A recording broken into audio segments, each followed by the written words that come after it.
When you get up in the morning, don't think. Just roll out of bed, go in your life cycle, or go on a bicycle ride, or go to the gym, work out. You know that's what you have to do. And then read something and learn something. So don't even think about it. Stay hungry. As soon as you think that you're perfect, that's when you're screwed. I gotta get better. I gotta lose more weight. I gotta trim down my tummy. I gotta get bigger calves. I gotta get bigger deltoids. If you're not quite reaching your goal because you didn't do everything that you could do. You have time. You make the time. Too much is not enough. If I fall down, I have no fear of fainting in a gym because I know it could happen. I threw up many times while I was working out, but it doesn't matter because it's all worth it. Stay hungry. I do everything that I can to be a winner and to get the body that I envision. If you do something, then do it. Go all out. You have time. You make the time. You can do it. You can do it. You can be the greatest. Do it. Go for it. I looked forward to another 1,000 reps of sit-ups. I looked forward to another 500 pounds of leg press or squat. I looked forward to doing more and more curls until my arms fall off. Why? Because I knew that every rep that I did and every set that I did and more weights that I lifted, I get one step closer to turning that vision into reality. You can do it. Why do you want to work out? What is your goal? If I can see it, and if I can believe it, then I can achieve it. Everything seems to be always impossible until someone does it. I want to be Mr. Universe. I want to be the greatest bodybuilder of all time, to win the championship over and over and over again, and to lift the trophy overhead. So that was a great goal. You have to have a goal. You can be the greatest. You can do it. I wanted to make sure that out of the 24 hours of the day, that I don't waste one single hour. Those hours were too precious. You have time. You make the time. Stay hungry. Little victories add up, and that is what gives you then ultimately confidence. You can be the greatest. Stay hungry. We all fail. The key thing is to keep in mind what is your goal and keep looking at that as you get up and dust yourself off. Work your butt off. It is so important that you work your butt off. Don't ever look for shortcuts. Keep pushing forward. It wasn't easy. There were moments where I felt like we were pushing an impossible weight up that giant mountain. And we fell back down several times. People thought that I was a crazy freak. I'm always hungry for more. I want more. And I think all of you want more.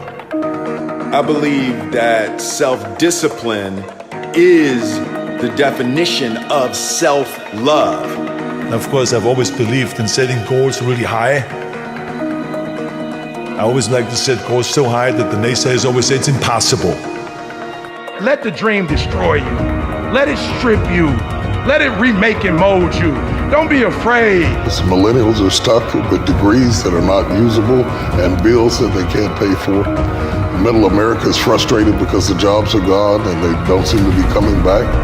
Inner cities are frustrated because there's no economic opportunities in there. Each of us has a responsibility to stop waiting on someone to rescue us and redesign our lives and create the kind of life you want to live. Ignore the naysayers. To set big goals and to have a big vision. Yes, everything is always impossible until someone does it. We can do the impossible. Let's get started. Do what you can. Knock it out. Build up extra free time. If you need a break, take a break. Do what you can. If you need a break, take a break. If you need a little relaxation, take some relaxation. Yeah. Don't waste your time though. People do relaxing, but they don't even do it good. They don't even feel relaxed when they get done. What they did is they did something stupid for an hour. They watched YouTube videos for an hour. Did that help you? No.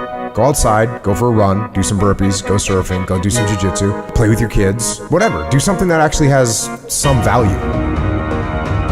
If you don't know where you are going, you don't know what it takes to get there. When you get up in the morning, don't think. Just roll out of bed, go in your life cycle, or go on a bicycle ride, or go to the gym, work out. You know that's what you have to do. And then read something and learn something. So don't even think about it. As soon as you think that you're perfect, that's when you're screwed. I gotta get better. I gotta lose more weight. I gotta trim down my tummy. I gotta get bigger calves. I gotta get bigger deltoids. Listen to me, you have to be careful when you hang around average people.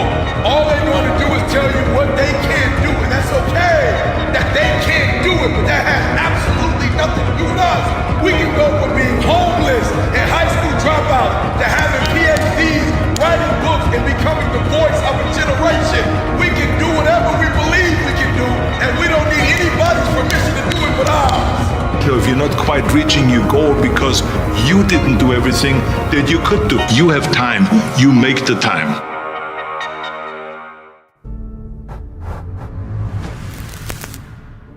We have an epidemic in this world.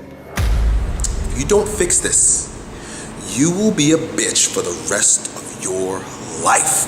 What the fuck are you doing? Watching some mind-numbing TV. Making that list you need to go to the store next time. Making those phone calls to those people and just chit-chatting and gossiping about dumbass things. The epidemic I'm talking about is a lot of people bitch about fucking everything. They bitch about not having time. They bitch about their boss. They bitch about their husband. They bitch about their lives. They bitch about everything. Your feelings are screwing you. I don't care how you feel. I care about what you want. And if you listen to how you feel when it comes to what you want, you will not get it. Because you will never feel like it. You can't put your foot down. You can't say yes. You can't say no. You don't own yourself. You'll be a beta bitch for the rest of your life. But congratulations. Red flag, you noticed it. You're gonna deal with it now, so you'll win. And it's not about being overly aggressive and hysterical, but it's about owning yourself. You need to get outside your comfort zone.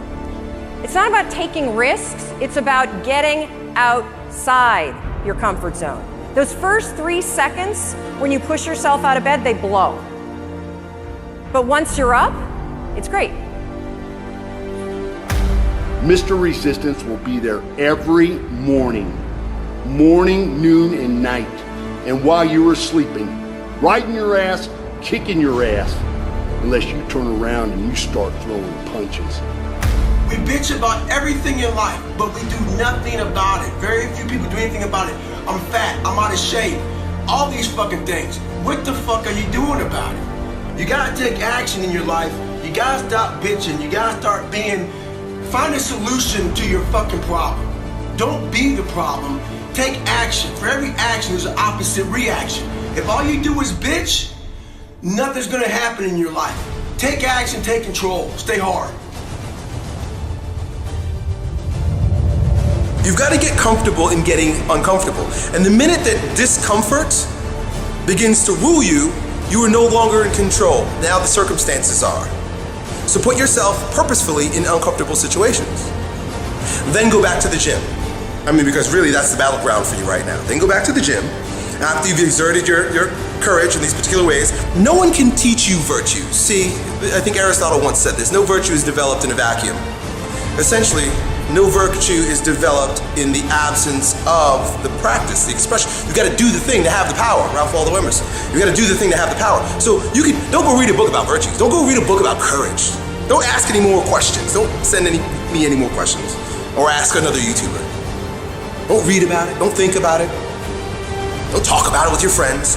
Go and fucking do the thing. Go practice that virtue of courage. It's the one you're lacking. Then go to the gym and try again.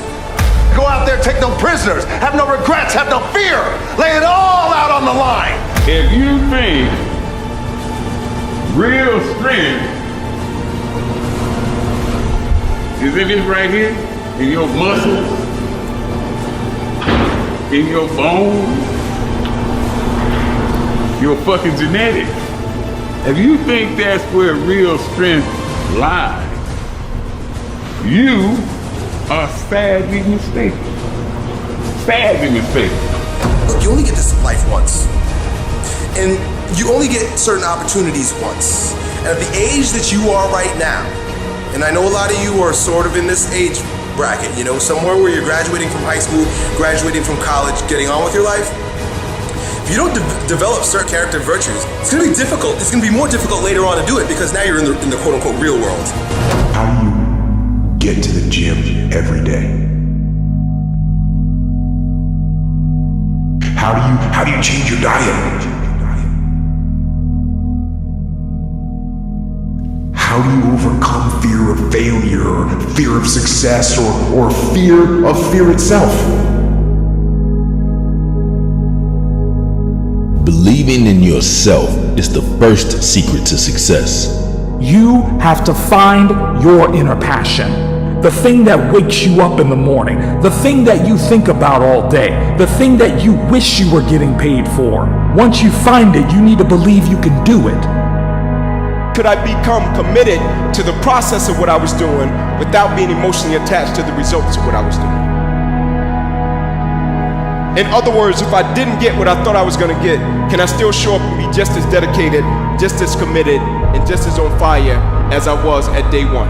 Right? Because everybody knows how to respond when they get what they're supposed to get and things go the way it's supposed to go. I think that's the reason the quote says you judge the character of a person not by where they stand in times of comfort and convenience. You judge the character of a person by where they stand in times of challenge and controversy. You got some of the most brilliant people on the face of this planet. When they hit adversity, they can't fight themselves out of the paper bag. And it's not even that they don't have the will, like they got it. It's that the perspective about the adversity isn't right. And I firmly believe perspective drives performance every day of the week. How an individual view what they do will always affect how they do what they do. Folk can't understand why they're trying to pull you down, but you're still rising. They don't want to see you make it, but you're still driving. You're still living good. You're still eating well. They have tried everything they know to pull you away, but you just keep getting closer and closer and closer to your goal and your breakthrough. No matter what happens, never stop believing in yourself. It is the strongest factor of success. Self-esteem is everything. Believe you deserve it. Believe you can do it. Believe you have the ability. Believe you are on the right path. Believe you'll get it. And most importantly, believe in yourself. You gotta take my life before you take my drive. I wasn't working just to be a great football player. I want to be a great man. I want to be a great father for my children. I want to be a great husband for my wife. I want to be a great servant in the world. I don't want when adversity or rain comes, I'm the guy, I was great before the adversity, but the moment the adversity hit, I never turned back to true form. I don't want to be that person that's great when everything is going all good, but when something goes wrong, they flee and they want nothing to do with it. I want to be that person that's going to show up rain, sleet, or snow, and they're going to give you everything they got. You got to take off arrogance. You got to take off pride. You gotta take off envy. And sometimes you got to lose what you think you got to have in order to get your best. Square your shoulders, man. Walk like you're somebody. Talk like you're somebody.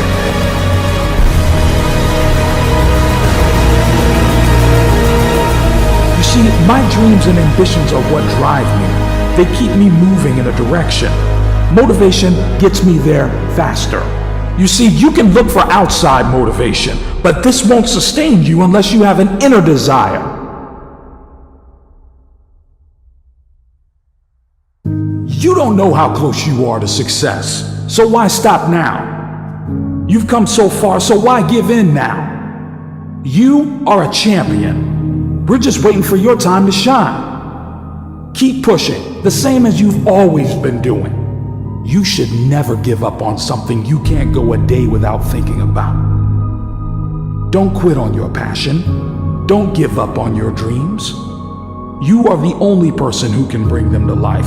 You are the only one who can write your book, make your film, be the athlete you were destined to be. Help those people you can help. It is only you who was destined to do those things. I have spent my whole life scared, frightened of things that could happen, might not happen. 50 years I spent like that, finding myself awake at 3 in the morning, But you know what? Ever since my diagnosis, I sleep just fine. My history did not have to become my future. For whatever reason, most people, their associations are to avoid anything that's uncomfortable. But it's so illogical, because when you look at comfort and you look at success and progress and the feelings of accomplishment and of getting past certain hurdles in terms of like how you feel about life, a lot of those are connected to discomfort. Like, discomfort is your friend. I was one who swam against the tide of what is expected and what the establishment wants from us. I began to see the possibilities of not being where I was. I came to realize it's that fear that's the worst of it. That's the real. I will stand. I will put both of my feet in the ground. And I will stand for something, because if I don't stand for something, I'll fall for anything. If you live your life just acting constantly on the momentum of other people's expectations, of you wanting to be liked by these other people. So, get up. Get out in the real world. Either we heal as a team, or we're going to crumble. Inch by inch, play by play, till we're finished. You are going to incur a lot of disappointment, a lot of failure, a lot of pain, a lot of setbacks, a lot of defeats. But in the process of doing that, you will discover some things about yourself that you don't know right now. What you will realize is that you have greatness within you. What you'll realize is that you're more powerful than you can ever begin to imagine. What you will realize is that you're greater than your circumstances, that you don't have to go through life being a victim. I was born in Miami, Florida, in an area called Liberty City, in an abandoned building on a hard linoleum floor. Someone's opinion of you does not have to become your reality. When I'm broken,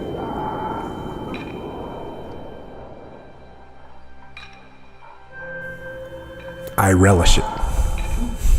That's what I'm gonna do. I'm gonna use it. Because if I'm broken, then I just found my limitations.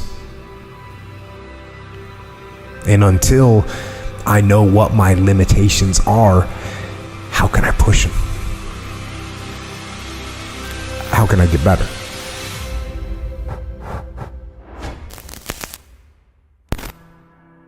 Once I see it, once I feel it, once I see where I was broken, then I can attack that weakness. I can fill in that gap.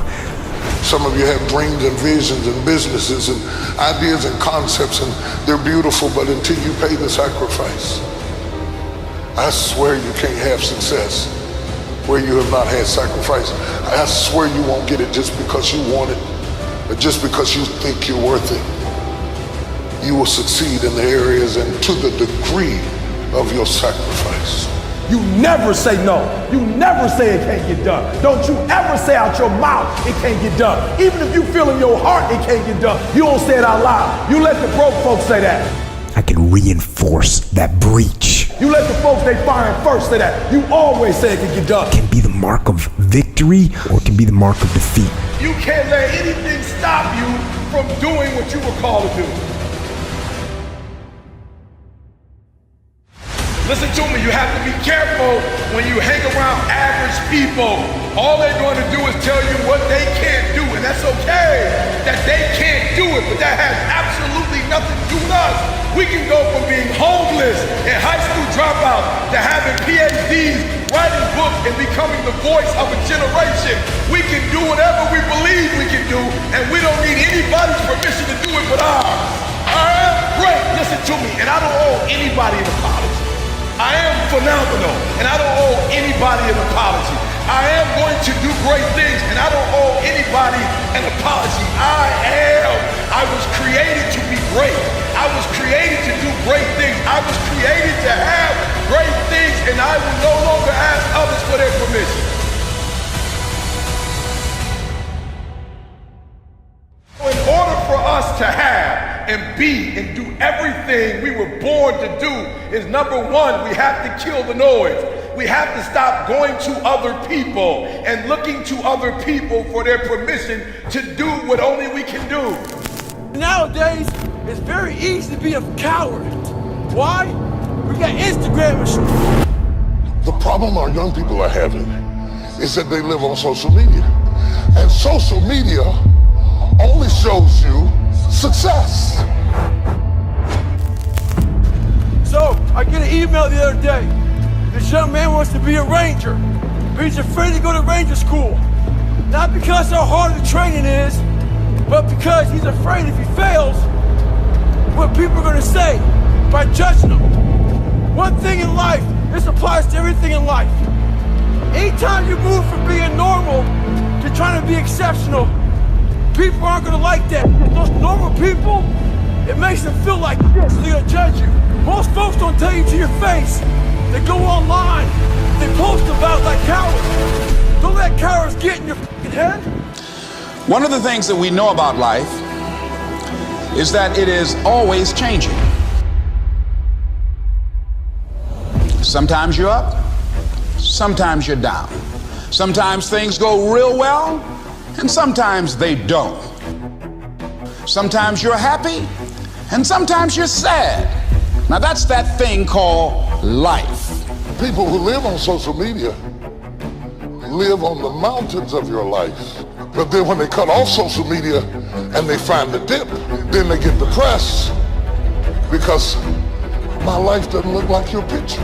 And when we begin to understand and know that, accepting that reality that we will never ever have things just on an even keel all the time, that you're going to have some ups and you're going to have some downs, but during those down moments, that's where the growth takes place. So my reality doesn't look like your image, and now I'm depressed because I can't get out of the dips. When your real power is in the dips. That's where the work is. Anybody can feel good when they have their health, their bills are paid, they have happy relationships, the children are acting normal. See, you think you saw the most powerful parts of 2016, but the peaks are not the most powerful parts. It's how do you survive the valleys? Anybody can be positive then. Anybody can have a larger vision then. Anybody can have faith under those kinds of circumstances. Am I correct? See, but the real challenge of growth, mentally, emotionally, and spiritually, comes when you get knocked down. It's the hell we went through in between the pictures that would make you respect the position. The reason you think you can handle stuff you're not ready for is that we only show you the good stuff. You may be watching this right now, and you have these incredible ideas, and what you think is missing is motivation. At some point, everything's going to go south on you. Everything's going to go south, and you're going to say, this is it. This is how I end. Now, you can either accept that, or you can get to work. That's all it is. You just begin. You do the math. You solve one problem, then you solve the next one. 400 trillion to 1. I just want everybody to hear this. This is the reason I'm happy 24/7, 365 for the rest of my life. 400 trillion to 1. The odds of becoming a human being. If you want to be a grocer or a general or a politician or a judge, you will invariably become it. That is your punishment. You can decide that you're going to stand up to life. You can decide that I'm going to live each day as if it were my last. They've crunched the numbers on you being born. And do you realize that the odds of you, at the moment in time he was born, to the parents you were born to, with the DNA structure that you have, 1 in 400 trillion. If you never know what you want to be, if you live what some might call the dynamic life, but I will call the artistic life, if each day you are unsure of who you are and what you know, you will never become anything, and that is your reward. If you can keep your head when all about you are losing theirs and blaming it on you, if you can trust yourself when all men doubt you, but make allowances for their doubting too, if you can wait and not be tired by waiting, or being lied about, don't deal in lies, or being hated, don't give way to hating. 1 in 400 trillion. All day long you have ideas that could change your life, that could change the world, that could change the way that you feel. And what do you do with them?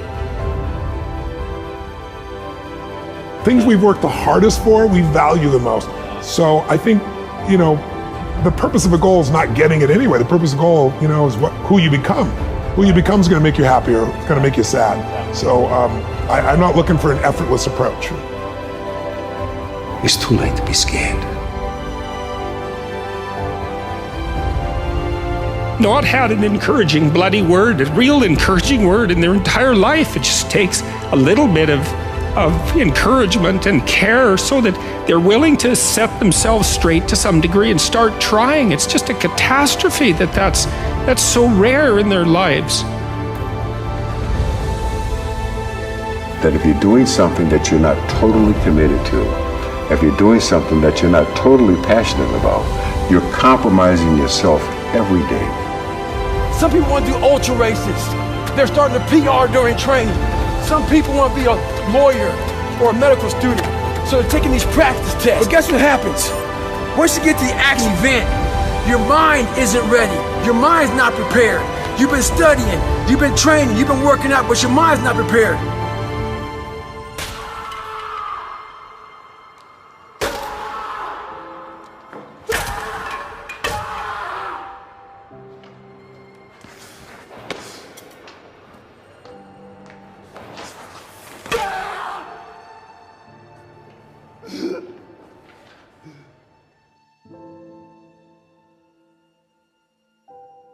Transforming the walls into doors.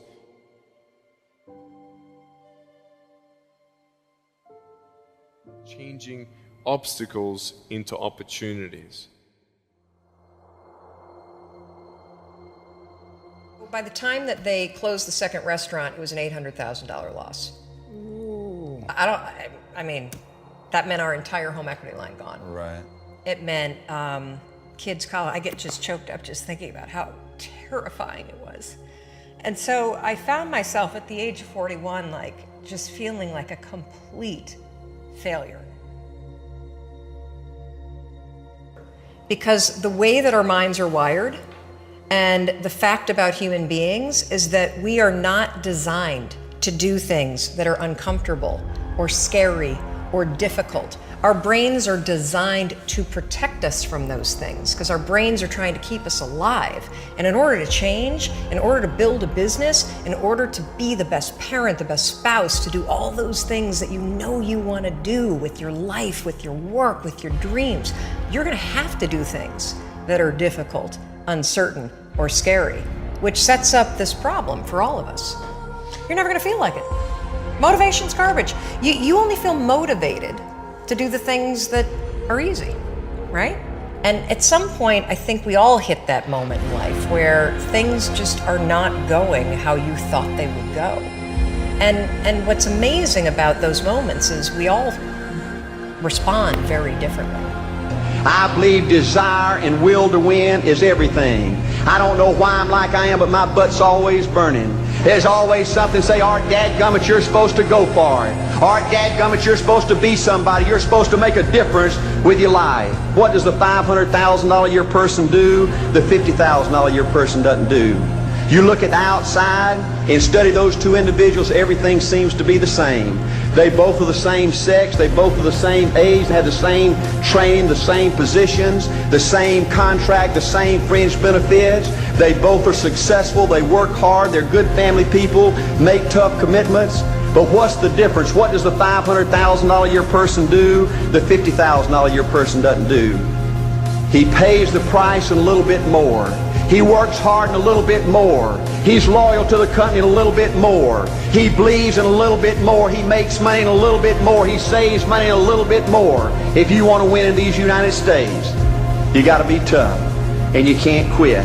I wore one branch manager down to the point that he says to me, Gardner, based on persistence alone, we're going to give you a shot. Because at some point, we all bought into this lie that you got to feel ready in order to change. You know what? You said I couldn't do it, but guess what? I start in 2 weeks. We bought into this complete falsehood that at some point you're going to have the courage, at some point you're going to have the confidence, and it's total bullshit. You may be watching this right now, and you have these incredible ideas, and what you think is missing is motivation. Failure is part of life. The difference for me, though, is I look at failure as a stepping stone to success. It's a speed bump. Every time you learn something, you learn because something you did didn't work. And that exposes you to the part of the world that you don't understand. Every time you're exposed to a part of the world that you don't understand, you have the possibility of rebuilding the structures that you use to interpret the world. I know I'm going to fail, but it's not failure if you learn something. And so every time I do, it just becomes a way for me to explain to someone else what it takes. That's often why it's more important to notice that you're wrong than it is to prove that you're right. People don't value what they don't fight for. Baby steps count too, as long as you're going forward. And one day you add all those baby steps up and you might be surprised at where you can get to. People have an unbelievable capacity to face and overcome things they don't understand. And not only that, that's essentially what gives life its meaning. The Buddhists say life is suffering. And you think, well, if that's the case, why bother with it? Well, now that we can see how short life really can be, what are you going to do with the rest of your life? That's a trigger. That's the biggest trigger that I have ever experienced. What are you going to do the rest of your life? The cavalry ain't coming. You got to do this yourself. Ain't no backup. Okay?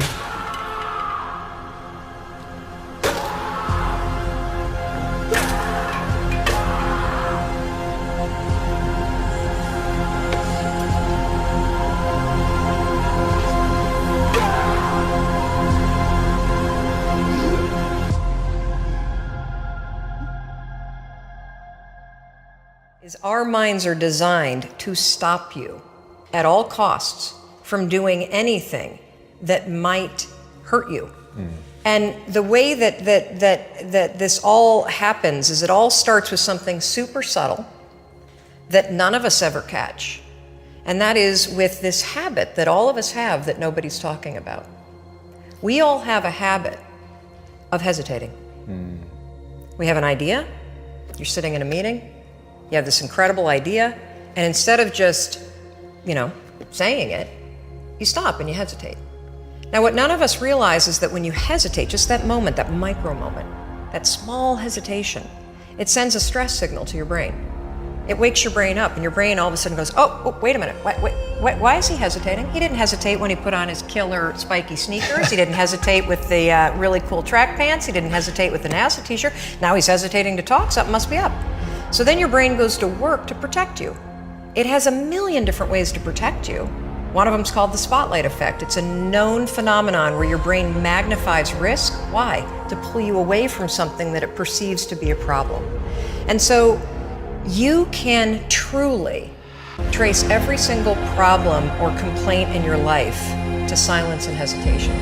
Those are decisions. And what I do and what's changed my life is waking up and realizing that motivation's garbage. I'm never gonna feel like doing the things that are tough or difficult or uncertain or scary or new, so I need to stop waiting until I feel like it. And number two, I am one decision away from a totally different marriage, a totally different life, a totally different job, a totally different income, a totally different relationship with my kids. Your life comes down to your decisions, and if you change your decisions, you will change everything. Now it's time to see who has a heart. Now is the time to prove to yourselves and prove to everyone out there you are worthy of something. And you're able to do something special that no one else in the world can do. Every champion has felt it. Go out there, take no prisoners, have no regrets, have no fear. Lay it all out on the line. Every president has felt it. Every king has felt it. Every lion has felt it. Every winner has felt it. Every soldier has felt it. Every victorious person has felt it. The urge. You never say no. You never say it can't get done. Don't you ever say out your mouth it can't get done. Even if you feel in your heart it can't get done, you don't say it out loud. You let the broke folks say that. You can't let anything stop you from doing what you were called to do. Get up. Go. Fight on. We must find a way to push through pain, to understand that's on the other side of that story. Some of you have dreams and visions and businesses and ideas and concepts, and they're beautiful, but until you pay the sacrifice, I swear you can't have success where you have not had sacrifice. I swear you won't get it just because you want it, or just because you think you're worth it. You will succeed in the areas and to the degree of your sacrifice. Do not take the easy way out. Do not give up based on instinct. If you are forced to stand down, to retreat so that you can rebuild and re-attack, so be it.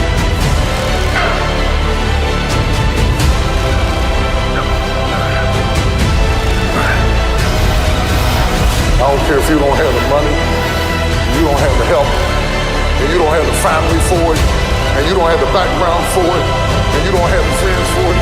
Don't you give up on your dream. Don't you do it. Don't you do it. Don't you do it. It may take you twice as long. You may have to take courses and classes. You might not read as fast. You might not move as quick. You might not have as much. But don't you quit. Every champion has felt it. Every president has felt it. Every king has felt it. Every lion has felt it. Every winner has felt it. Every soldier has felt it. Every victorious person has felt it. The urge to quit. Why are you going to clubs when you broke? Why do you have the latest iPhone when you got no money?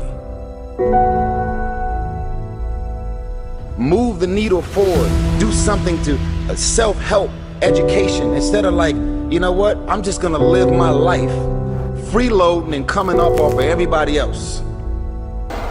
What people think about you and the possibilities for your dream is none of your business. They have no imagination, ladies and gentlemen. They're living out of the past, out of their memory. The attitude is it can't be done because they haven't seen it.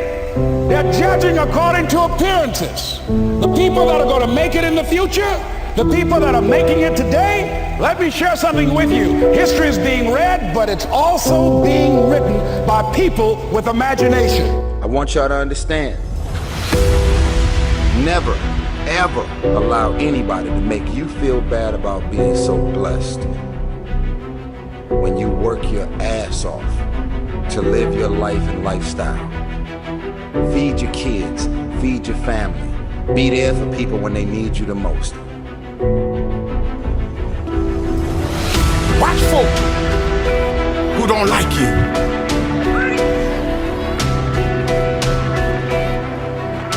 They smile in your face.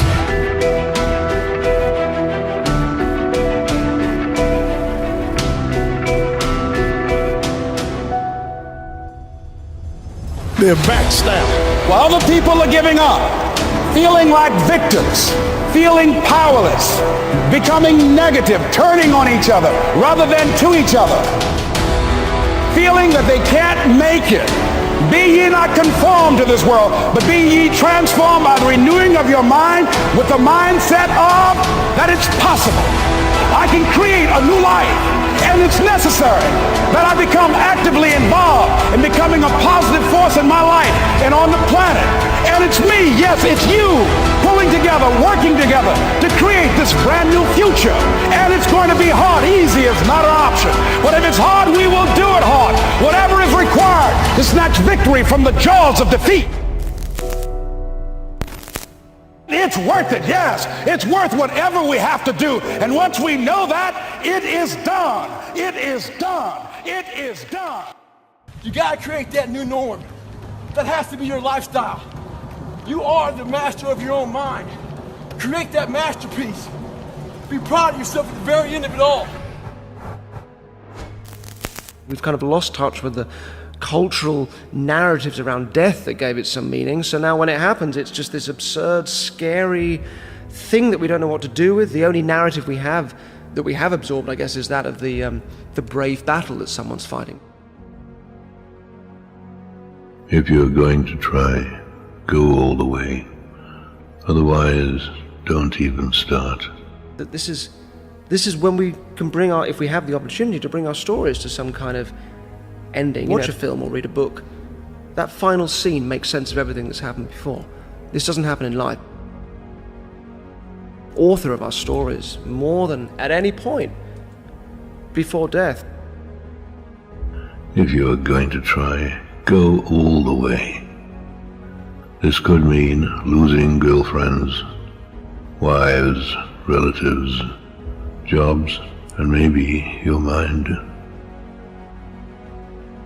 Main characters are our loved ones or the doctors or people making all these decisions, and we kind of get sidelined.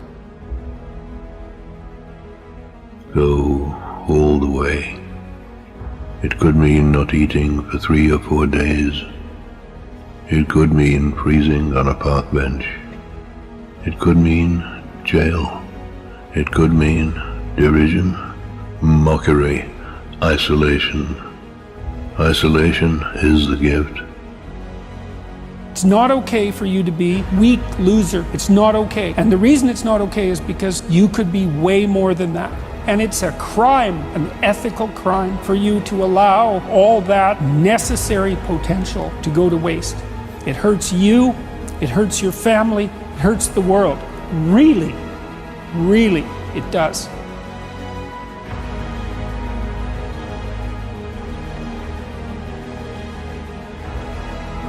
All the others are a test of your endurance, of how much you really want to do it. And you'll do it, despite rejection and the worst odds. Now, when I was 15 years old, I had a very important person in my life come to me and say, "Who's your hero?" And I said, "I don't know, I gotta think about that. Give me a couple of weeks." I come back 2 weeks later, this person comes up and says, "Who's your hero?" I said, "I thought about it. You know who it is?" I said, "It's me in 10 years. So I turned 25, 10 years later. That same person comes to me and goes, "So are you a hero?" And I was like, "Not even close. No, no, no." She said, "Why?" I said, "Because my hero is me at 35. So you see, every day, every week, every month, and every year of my life, my hero's always 10 years away. I'm never gonna be my hero. I'm not gonna attain that. I know I'm not. And that's just fine with me because that keeps me with somebody to keep on chasing."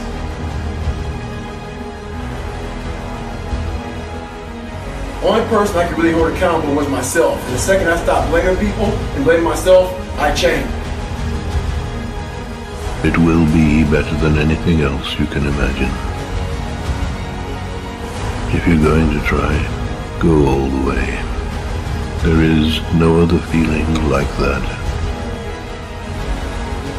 You will be alone with the gods, and the nights will flame with fire. Do it. Do it. Do it. Do it. All the way. All the way. You will ride life straight to perfect laughter. It's the only good fight there is. You know, somebody once said you can take all the money in the world out of the hands of everybody, out of all the wealthy people in the world who are really successful, give it to other people, it wouldn't take too long, those people would have it back in their hands. It's not because they're manipulative, it's because they have a standard. The reason people don't put themselves in a position to fail, the reason people aren't patient, is they value other people's opinions too much. You have to monitor your self-talk. Monitor your self-talk. If you go around tell people, oh, I have a horrible memory, I'm not smart enough, I'm getting too old, fill in the blank. Take those 3 magic words and live them. Raise your standard. If you fight for your limitations, you get to keep them. You gotta be willing to do it afraid. See, you might be waiting for the fear to stop. I should leap afraid. You chose to withdraw because you were afraid. You're actually tougher than you think. You never knew that, and maybe you didn't want to take on the responsibility. People are rewarded in public for what they've practiced for years in private. Stay on guard to your mind, because your mind is always eavesdropping on your self-talk. Your mind is always eavesdropping on your self-talk. I'd rather die leaping than on the edge figuring out how to get the courage to leap. Okay, I'm gonna go make this happen. I'm gonna go make this much money. I'm gonna transform my kids. I'm gonna create the ultimate relationship of my life. I'm gonna transform my body, whatever it is. And then you don't have strong enough reasons and you don't use it. You don't follow through. It's because you didn't back up your standards with what makes those standards real, and that's rituals.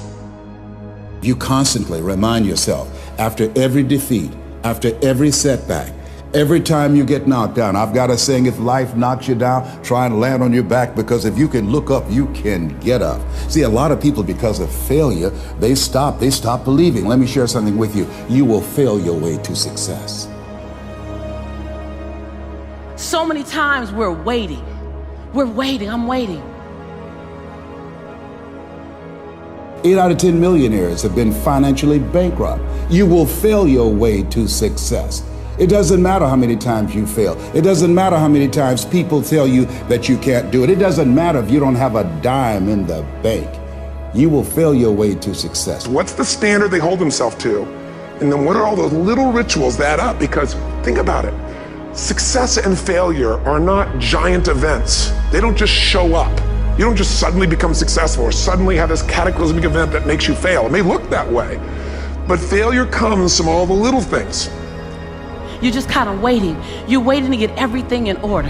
You're waiting so that everything is in you, it's together. You're waiting to not be afraid. You're waiting to have the courage. You're waiting to have all the money. You're waiting. You've got 5 seconds, and that's it. Today, 5 seconds gone. Talk yourself out of it. It's failure to make the call. It's failure to check the books. It's failure to say, I'm sorry. All the results in your life are coming from your rituals. Rituals define us.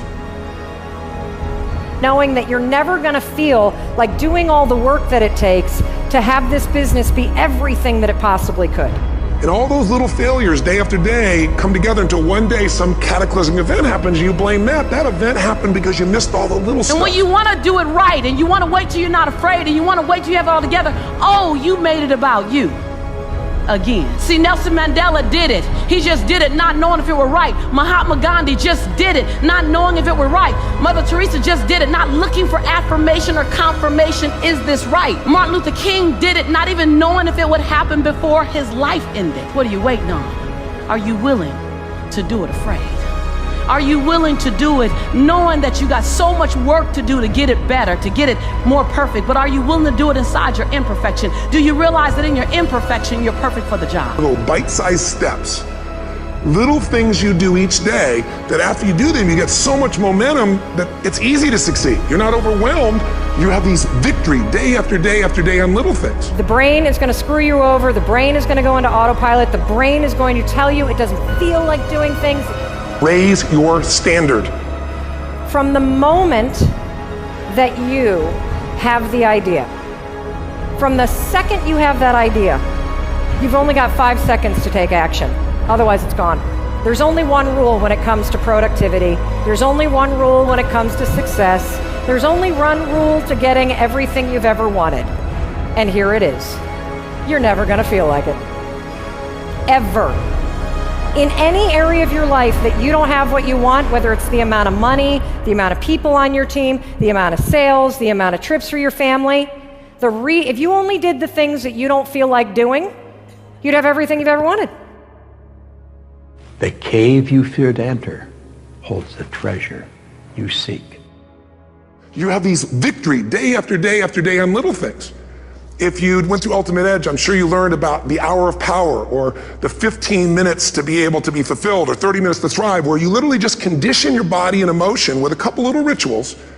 So it doesn't matter what's going on in your world, you feel that strength, and it's not fake, it's not some pump up, it's coming from inside you, and it works. Rituals define us.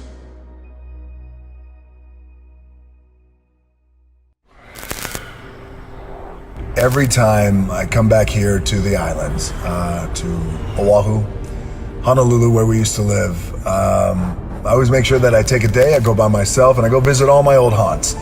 So today I went by, well, first I visited my grandfather and my grandmother's grave, then I went by my old high school, then I went by my old middle school, and all the places I used to get in trouble, all the places I used to get arrested. I was evicted when I was 14 years old, but I'll show you where we used to live.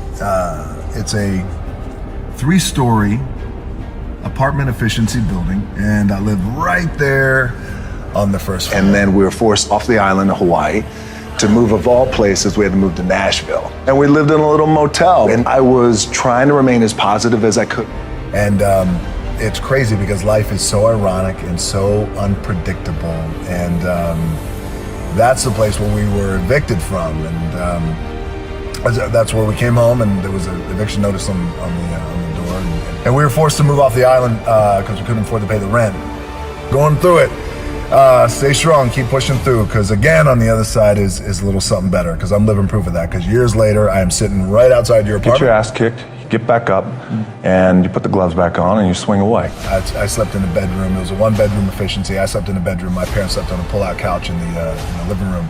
And every day I used to walk out, and I used to think, it must be so cool to live in a place like that. I hope one day, I could live in something like that, or we could live in something like that. I knew I wanted to be something, and it was important to me to be something. It was important to me that I didn't fail.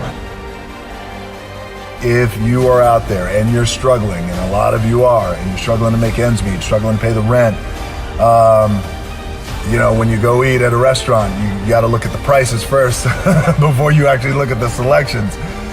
I know what it's like. I've been down that road, and that shit is hard. It ain't easy, but I'm telling you that if you're going through it, stay strong, have faith, keep pushing through. I've said this before, and I'm living proof of it, is that on the other side of your struggle is something good. On your other side of your struggle is something better. On the other side of your struggle is some sort of success. So keep pushing through if you're struggling. Whoever lives in my apartment, if you're going through it, stay strong, keep pushing through, because again, on the other side is a little something better, because I'm living proof of that, because years later, I am sitting right outside your apartment.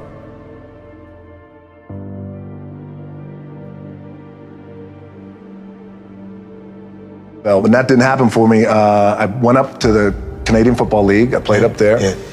I got cut from there, flew back down to Miami. Mm-hmm. My old man was living in Tampa. Mm-hmm.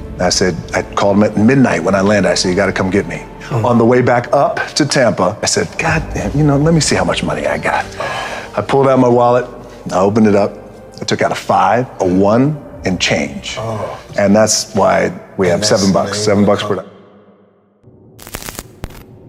We've had a long conversation in our culture about the necessity for self-esteem and happiness.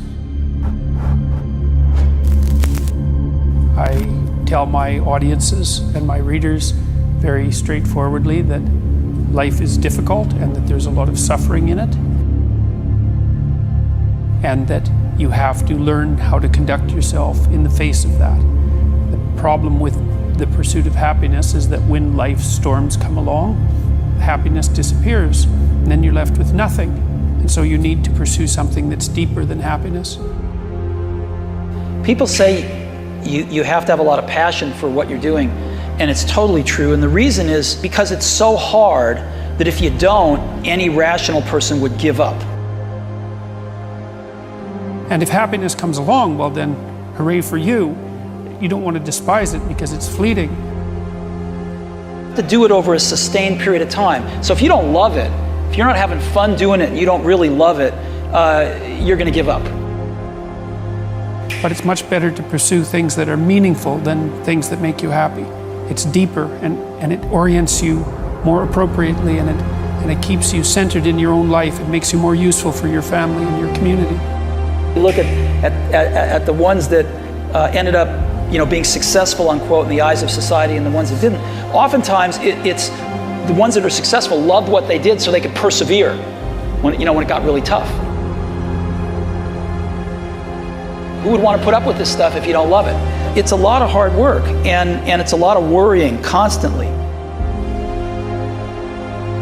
If you don't love it, you're going to fail. So you got to love it, you got to have passion. Because in the end, what we get will never make us happy. You got to be doing something that you're truly passionate about. It cannot be, I just want to make money. As strange as change can be, there were times when it was hard to imagine that my life would be what it is today. What makes us happy is progress. Progress equals happiness. If you're not growing, you're dying inside. Can't be that. It's got to be something that the sun can't come up soon enough in the morning because you want to go do your thing. This is the time to pursue greatness. I think you should go get a job as a busboy or something until you find something you're really passionate about, because it's a lot of work. Because in the end, what we get will never make us happy. I don't care how many stars on your chart, how many Academy Awards, how much money you make. And I'm convinced that about half of what separates the successful entrepreneurs from the non-successful ones is pure perseverance. I worked 8 to 5, and literally I'd come home, I'd get a bite to eat, and then I'd start my work at 6 p.m., 6:30 p.m., and I go from 6:30 to 2 a.m. And I'd get another 7-8 hours in, and that's how I built everything in the beginning. It is so hard. You pour so much of your life into this thing. There are such rough moments in time that most people give up. That's honestly what's required. And to not do that is to cheat yourself. And I knew this is where I'm supposed to be. I wore one branch manager down to the point that he says to me, Gardner, based on persistence alone, we will give you a shot. And it consumes your life. It's rough, because it's a pretty much an 18-hour-a-day job, 7 days a week. Unless you have a lot of passion about this, you're going to not survive. You're going to give it up. Don't ever let somebody else tell you what you can't do. When somebody else is saying something can't be done, what you got to hear them saying is they can't do it. There are just times when something is important enough, you believe in it enough, that you do it in spite of fear. Baby steps count too, as long as you're going forward. And one day you add all those baby steps up and you might be surprised at where you can get to. The cavalry ain't coming. You got to do this yourself, ain't no backup. So you got to have an idea or a problem or a wrong that you want to right that you're passionate about. Otherwise, you're not going to have the perseverance to stick it through. Mr. Hitchcock, what is your definition of happiness? A clear horizon, nothing to worry about on your plate. Only things that are creative and not destructive. I think that's within yourself, and you can look forward, and the road is clear ahead, and now you're going to create something. I think that's as happy as I would ever want to be. It's like starting companies like staring into the abyss and eating glass. And there's some truth to that. And that goes on for a long time. In that bathroom, I finally had to understand what my mama used to say to me. When she would say, boy, the cavalry is not coming. Ain't no backup. I was 28 years old when that part of my life happened. Change was coming fast. And you know what? Change is everywhere. Given that, even if you're the best, there's always a chance of failure. So I think it's important that you really like whatever you're doing. If you don't like it, life is too short. The most urgent question today is not so much as what are my values and who are we? The urgent question in these times of constant change is, how exactly are you going to navigate these new realities? Put another way, what are you going to do? So the idea of I drove here is empowering, because the other side of it is, if I drove here, that means I can drive out of here. I have to own it. But it's hard to look in the mirror and say, how did I get here? The past 33 years, I've looked in the mirror every morning and asked myself, if today were the last day of my life, would I want to do what I am about to do today? And have the answer be, I drove here. I had something to do with it. And whenever the answer has been no for too many days in a row, I know I need to change something. There's no one else like Steve Jobs. You can generally say that if they're masters, there's nobody else that can take their place. And that is the ultimate position of power. The greatest danger that all of you face is that you're basically going to be replaceable. That's the fate that most people have. The end game is to be irreplaceable. You're one of a kind. You're original. The minute I dropped out, I could stop taking the required classes that didn't interest me and begin dropping in on the ones that looked far more interesting. If I had never dropped out, I would have never dropped in on that calligraphy class, and personal computers might not have the wonderful typography that they do. You can't connect the dots looking forward. You can only connect them looking backwards. So you have to trust that the dots will somehow connect in your future. So a lot of what people find in life that provides them with a sustaining meaning is a consequence of not the pursuit of rights or the pursuit of happiness or the development of self-esteem, but the adoption of responsibility. And the more responsibility, in some sense, the better. It's people who take responsibility that are the ones that you admire, and that's the right pathway through life. That's where meaning is to be found. Your time is limited, so don't waste it living someone else's life. Don't be trapped by dogma, which is living with the results of other people's thinking. Don't let the noise of others' opinions drown out your own inner voice. And most important, have the courage to follow your heart and intuition. They somehow already know what you truly want to become. Everything else is secondary. You can't change something until you own it. So if you're 50 plus and you're sitting out there and pointing fingers at other people, you can do that for a long time. But it's hard to look in the mirror and say, how did I get here? It's believing that the dots will connect down the road will give you the confidence to follow your heart, even when it leads you off the well-worn path, and that will make all the difference. I'm convinced that the only thing that kept me going was that I loved what I did. You've got to find what you love, and that is as true for work as it is for your lovers. Your work is going to fill a large part of your life, and the only way to be truly satisfied is to do what you believe is great work. And the only way to do great work is to love what you do. If you haven't found it yet, keep looking and don't settle.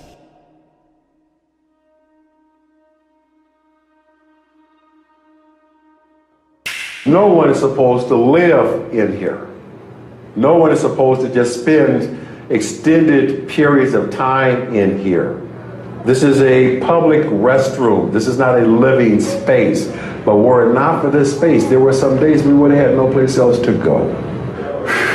I mean, a lot of decisions, a lot of hard decisions were made right here about what are you going to do with your life? Where are you going to go? How are you going to get there?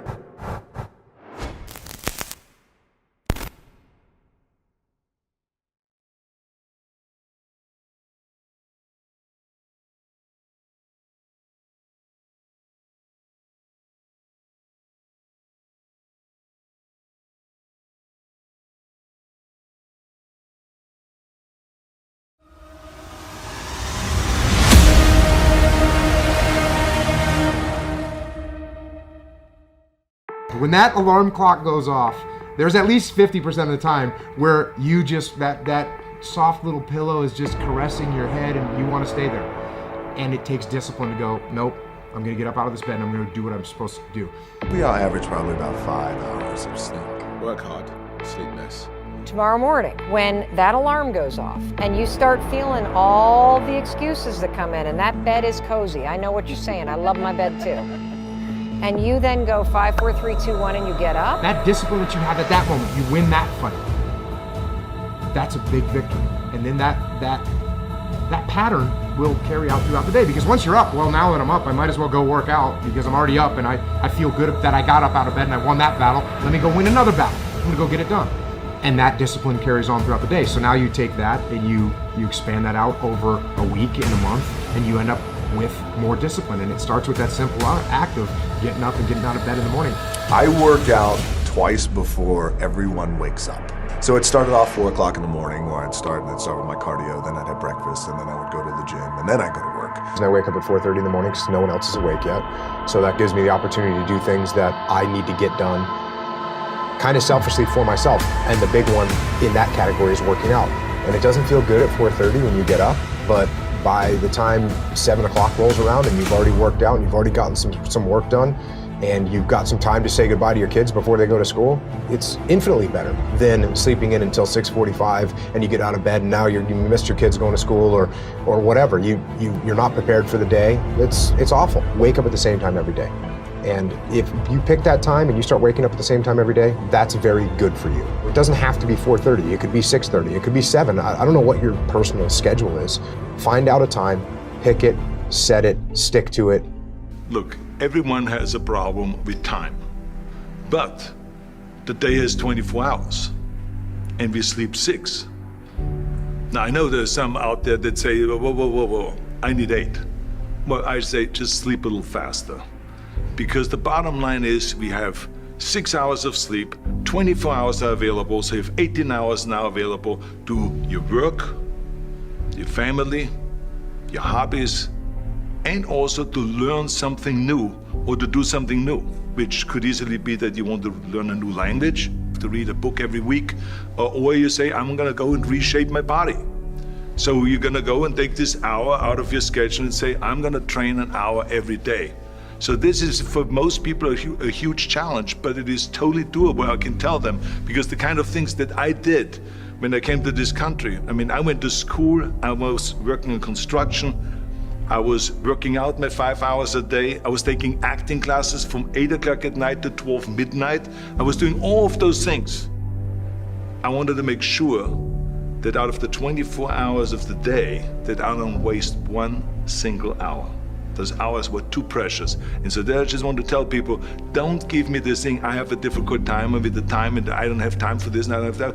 You have time, you make the time.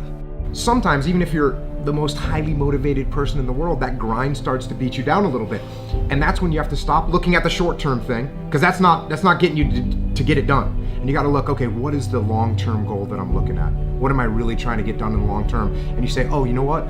I'm actually waking up today early so I can be ahead of the curve, so I can sell more of these widgets or whatever, so that I can buy a house. And you know what? Today matters. Today matters. This decision that I'm making right now is that first step. It's me taking one stroke, swimming in the right direction, heading towards the shore. And if I don't take this, I'm not making any progress. I'd been struggling. We still had all the same problems. We still had a lien on the house, still facing bankruptcy, still fighting like crazy. I was still unemployed. The next morning, the alarm goes off, and I pretended NASA was there. It's the stupidest story. I literally went 5, 4, 3, 2, 1. I counted out loud, and then I stood up. And I'll never forget standing there, and for the first time in 3 months, I had beaten my habit of hitting the snooze button. I couldn't believe it, and I thought, wait a minute. Counting backwards? That is the dumbest thing I've ever heard in my entire life. Well, the next morning I used it again, and it worked. The next morning I used it again, and it worked. The next morning I used it again, and it worked. And then I started to notice something really interesting. There were moments all day long, just like that 5-second moment in bed, where I knew, knowledge, what I should do. And if I didn't move within 5 seconds, my brain would step in and talk me out of it. Every human being has a 5-second window, might even be shorter for you. You have about a 5-second window in which you can move from idea to action before your brain kicks into full gear and sabotages any change in behavior. Because remember, your brain is wired to stop you from doing things that are uncomfortable or uncertain or scary. It's your job to learn how to move from those ideas that could change everything into acting on them in the smallest moment. So how do you make it? How do you overcome the odds?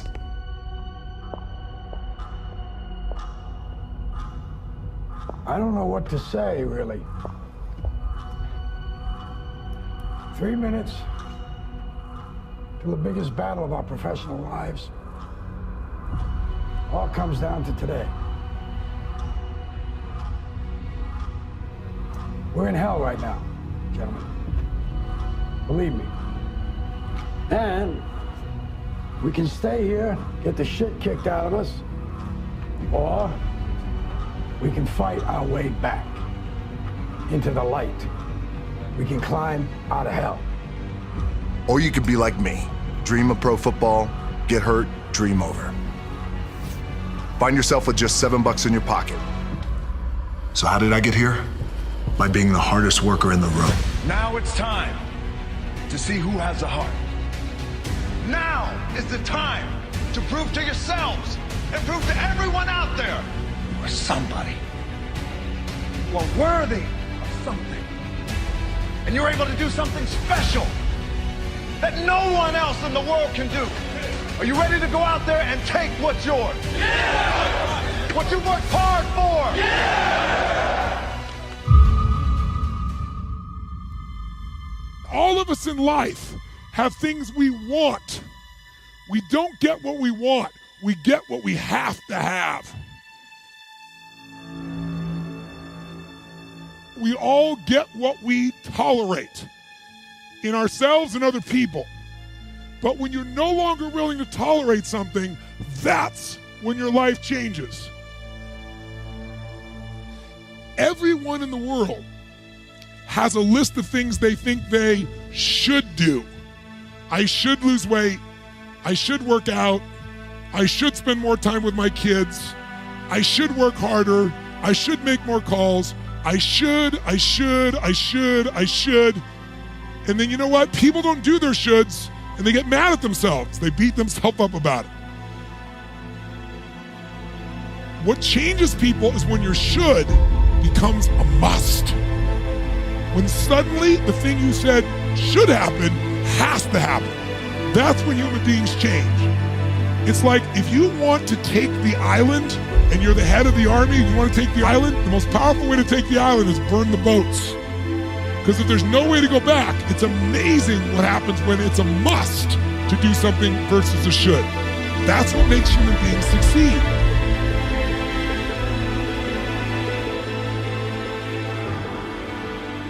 Ego is the success inhibitor. You have to do your best not to make decisions based off of ego, for sure. Success and failure are generally slow processes. Either slowly building things up or gradually tearing them down. And that's why I say you've got to pay attention. You have to watch. You have to watch every single second. Because those seconds, they turn into minutes. And minutes turn into hours, and hours turn into days, and days turn into years.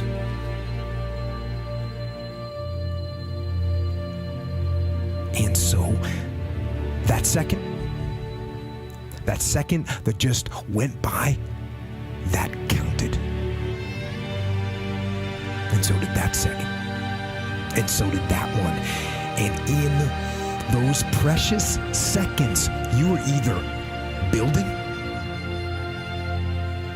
or you are decaying. You are either gaining ground or you are losing ground. In that second. And in every second. Every second counts. So, make every second count. The dream shattered, sent home with $7 in my pocket. I was like, wait, no, I gotta play in the NFL eventually. Those are my big goals, that's my dream. You realize that playing in the NFL was the best thing that never happened because it got me here. So my point is, look, you're gonna get your ass kicked, we're gonna get the shit kicked out of us. You gotta get up, you gotta have faith that the one thing you wanted to happen oftentimes is the best thing that never happened. So have faith and just keep that in mind and keep plugging away.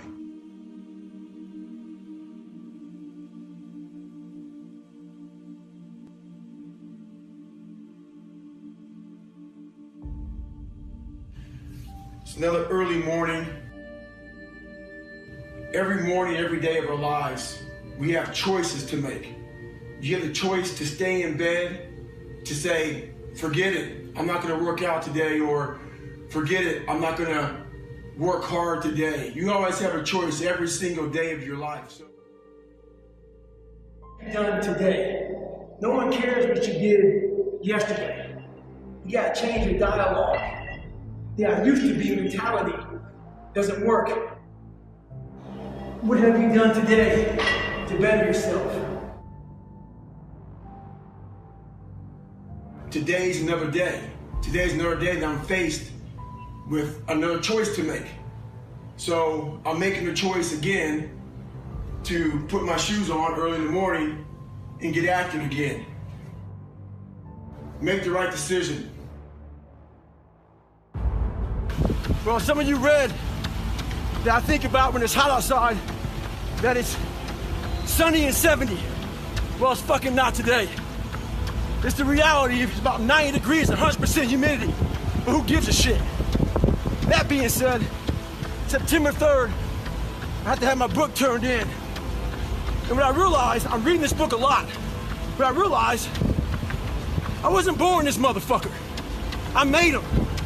At the bottom of insecurities, fear, self-doubt, lies, was me buried in the fucking fetal position.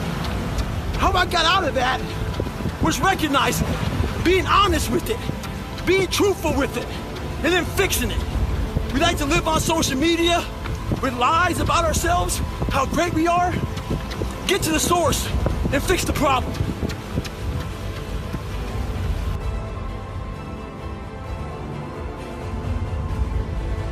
I'm a big believer in doing something that sucks every single day of your life. I believe it's a key component into strengthening your mind. Every day you're trying to find more of what you're capable of. And that's the big question. What are you capable of? Stop doing the things that you do every day. If you run every day, go swim.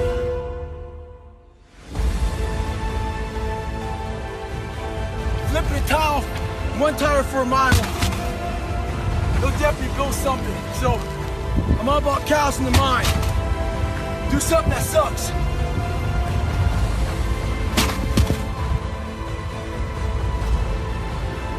Don't get it twisted. It's not about flipping tires. I'm in Las Vegas right now and it's hot as shit. It's not about any of that. But what it is about is a lot of us give total control to life. We don't have any control of it. We just give all control to life. I do this shit every morning to prepare my mind for what life's gonna throw at me. A healthy body gives you a healthy mind. That's what it's about.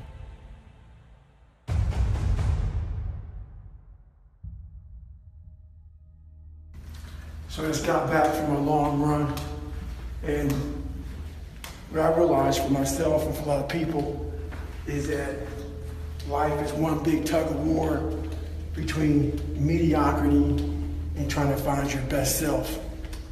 So there's tricks to all this crap in life. Life is one big head game. One trick in this situation is, so I didn't want to run, so what did I do? I figured out a couple of things. You have to sometimes let mediocrity think that you're giving into it. So I said, you know what, instead of going for a 20-miler, I'm just gonna go out for an easy 6 or 7. What that did to my brain was it said, okay, mediocrity thought it won. So it let loose a little bit. It let go of that, oh, this is gonna suck. This could be okay, it's not too bad. The second you get to mile 2, guess what happens? Greatness pulls mediocrity in the fucking mud. Get out there and get after it. You wanna go in about the right mindset, the right gear. In combat, you wear body armor. But what we do wrong is we don't strengthen our minds. You gotta strengthen your mind, take control of that. So then when you get out in the real world and they fuck you up, you got protection. So I'm about 15 miles from home, and I often talk about taking souls. This morning, this person, I usually train alone. This person wanted to run with me. And I said, fine, we'll run 15. This morning comes, there's storms coming in this way, and the person calls and said, hey, why don't we do it tomorrow? Taking souls is when I told the motherfucker, I'm gonna run 15 today, and I'll run with you again tomorrow. That's what taking souls is about. Don't worry about the elements and what's going on. You gotta get out there and get it. He wasn't the only one that thought about taking the day off, because the storm is coming in right now, and there's not a soul out here but me.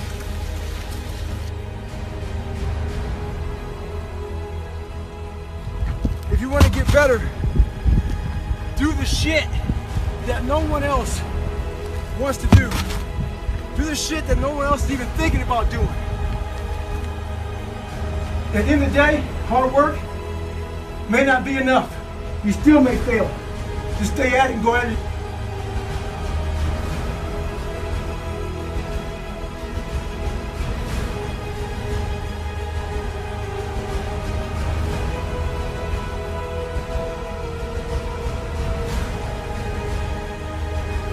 The more things you can do, get outside that zone. That zone is that zone that makes you feel good. The stronger your mind's gonna get. It starts getting used to doing shit like this. It's not fun. My mind's used to it. When you crawl out from underneath the covers every morning and you sit on the edge of the bed, you have a choice before you. We're wired differently. We have to set a goal that if we hit that goal, we're guaranteed to make sure all that other stuff in the middle is going to happen. Why 3 o'clock in the morning? Why don't you sleep? My appetite. I say, E.T., I want more. I can do more. If I accomplish this without a father, if I accomplish this with my mom being a teenage mom, if I accomplish this as a high school dropout, if I can accomplish these things from this start, now that I'm at this place, knowing what I know now, what can I accomplish? And I want you to think about that. I want you to think about more than just what you're going to do financially, more than what you're going to do in this industry in the next 3 years, right? More than that. What's your appetite? What are you going to do that will ensure that when the alarm clock goes off, that you're already up 10, 20 minutes before your alarm clock goes up? Why? Do the work. Do the fucking work. You've heard me say it before. No alarm clock needed. My passion wakes me up. Listen to me. No alarm clock needed. I can. I will. Sometimes the only way to go about doing the work is get fucking raw and get fucking intense. Get angry and aggressive and make it fucking happen for yourself. You start today. I don't care when your life clock started ticking. You can start fucking right now today. If it's 4:15 a.m. in my world, you're on the East Coast and it's 6:15 a.m. and you're already up and you're already dragging ass, by 6:16, you can change your fucking perspective of the world and of your life. My advice, fucking do it. Do it. fucking do it. Dig fucking deep and get it done. Do the work of your life. No alarm. I haven't used an alarm clock in over 20 years. What is it? Internally, Eric, I want to be successful. I want to execute. I want to make all my dreams become a reality. I want to do everything I said I'm going to do. So my appetite increases. It gets stronger every year. I want more every year. I want to do more every year. I want to help more every year. I want to be bolder. I want to be better. I want to be stronger every single year. Every single year, your appetite should go up. You should never get settled. You should never get settled. You should never get content. Every single year. When you get content, when you settle, somebody's chasing you, somebody's coming from behind, and somebody's trying to take your spot. And so every single day when you wake up, you gotta set new goals, new benchmarks. You gotta raise it higher and higher and higher so you can make your dreams become a reality. A true hunter, watch me. A true hunter is wired differently. He's wired differently.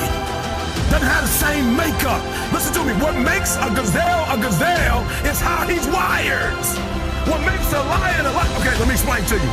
When a lion sees a gazelle and the gazelle sees the lion, both beasts see each other at the exact same time. When the gazelle sees the lion because of how he's wired, he automatically fear takes over. When the lion sees the gazelle, he lights up. It's showtime. The hunt is on. This is what I was made for. Do the work. Do the fucking work. A lot of people say, "Oh, I just want to sort of." They're kind of dabbling in the idea of improving themselves. And the real way to do it is you got to write down what the fuck you want and then go after it. If you decide, I'm going to get down to bang, I'm going to do this. I'm going to run a marathon in less than 5 hours. I'm going to, whatever the fuck it is, you got to write that shit down and go for it. Well, my workout I schedule every Sunday. I schedule everything that I'm going to do during the week. I say I have to do yoga 2 times this week. I have to lift weights 3 times this week. I have to run twice this week. And however I fit that in, I fit that in. But I owe those things. And you don't need 2.5 hours. You can get a great workout in 40 minutes, and that's all you need for the whole day. 100%. Yes. This idea of time. Like, how much time did you put in today? Like, you could work out in a bullshit manner for 2 hours and not get nearly as much done as you can for a half hour hard just running. So I have to get those things in. The only exceptions are injuries and sickness. I do everything that I can to put my body and my brain in a good place so that I'm keeping my engine smooth. I'm changing my oil, I'm changing my spark plugs, I'm making sure that it's operating. I mean, it's not gonna be perfect, but I know that I've done my best to keep it working the best that it can. There's consequences that you pay to constantly seeking comfort and avoiding discomfort and avoiding hard work. And those consequences are you're never gonna feel self-realized, you're never gonna feel like you accomplished anything, you're never gonna have this feeling of understanding that difficulty and struggle and the ability to push through that is a muscle, and you develop that muscle by doing it. And once you do, you develop a lot of self-satisfaction and you develop peace of mind, and you understand that you can overcome obstacles. If you don't have to overcome obstacles, you never know whether or not you can. Unless you are faced with actual adversity, you don't understand how you're gonna feel and how you're gonna react when you overcome that adversity. Things that are difficult, when you do these difficult things, you're stressing your mind, or I should say, don't even stressing your mind, exercising your mind and exercising your body's ability to manage intense situations. It's hard, it's very difficult, it's very testing. And in doing so, you lessen the stress of regular life.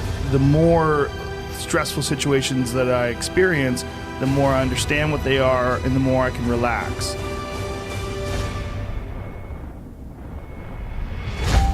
But it's also like a matter of constantly being exposed to these stressful situations where there's not a long break in between doing stand-up or a long break in between martial arts training where to the point where anxiety can build up, and then once you get into it, it's almost an unusual situation instead of a usual one. What I tell people is the best advice that I've ever heard, it's the best advice I ever came up with, is that live your life like you're the hero in your movie. And right now is when the fucking movie starts and your life is a shitbag disaster. Pretend you are, right now, you are in the part of the movie that starts and it shows you as a fucking loser. And just decide not to be a loser anymore. Live your life like there's a documentary crew following you around and you are analyzing your own behavior. Do what you would want to do so that your kids one day would look back at it and see that documentary and look on it with pride, like, wow, my dad was a bad motherfucker. He really did what he had to do. Wow, my mom really got her shit together. I love a success story, but even more than a success story, I like a dude who fucks his life up and then gets it back together again story. Those are my favorite stories. And the way to do that, you gotta write shit down. You gotta think that you are the hero in your own fucking movie, and then you gotta sit down and you gotta write shit down. Write down what you need to do. I was never the most talented, never the flashiest. I relied on grit. Other players might have been more talented, but I can assure you, no one was going to outwork me. The secret is in the dirt. I learned early on in my life, through many challenges, that I could change my circumstances with hard work. You can't outwield me. You can't outwant me. You can't outwork me. No one will outwork me. No one. I will not be outworked. Right. Period. Yeah. You know, you might have more talent than me. You might be smarter than me. You might be sexier than me. You might be all of those things. You got it on me in 9 categories. The sheer concentration that is required to pursue a dream, you see, it's not for everyone, but it was for me. I yearned for the daily grind, and I couldn't get enough of it. 99% of people are not willing to do what it takes to make their dreams come true. The Marines have a saying, everybody wants to go to heaven, but nobody wants to die.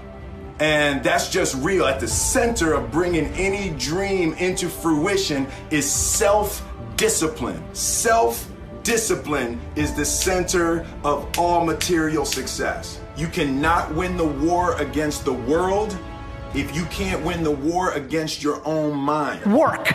That's how you get it.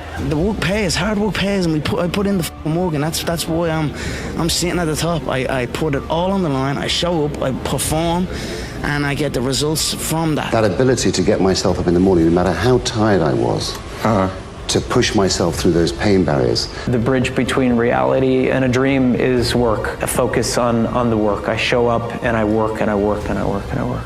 Everybody wants to be a beast until it's time to do what beasts do. You can't just say you want it. You can't watch the video and say, I want it as bad as I want to breathe. It's cute to say it. But when it's showtime, when the sun comes up, all you can do is all you can do. There ain't nothing more than all you can do. That is the absolute maximum. You can't do no more than all you can do. You understand that? All you can do is all you can do. All you can do is everything. That's the absolute ultimate, right? Is all you can do is all you can do. But all you can do is enough.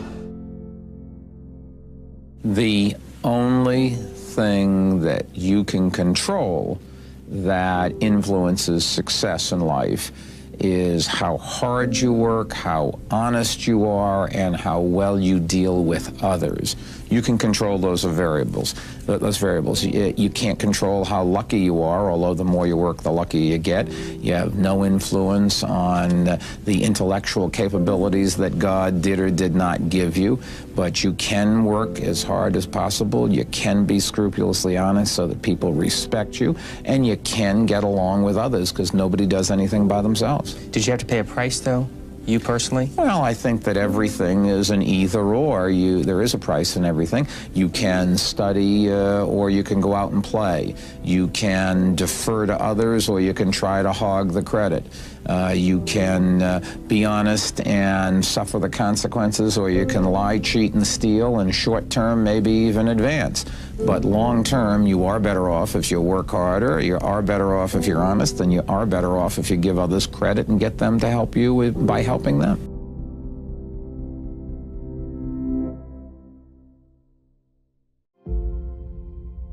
What makes life powerful and meaningful and substantive is the expiration date.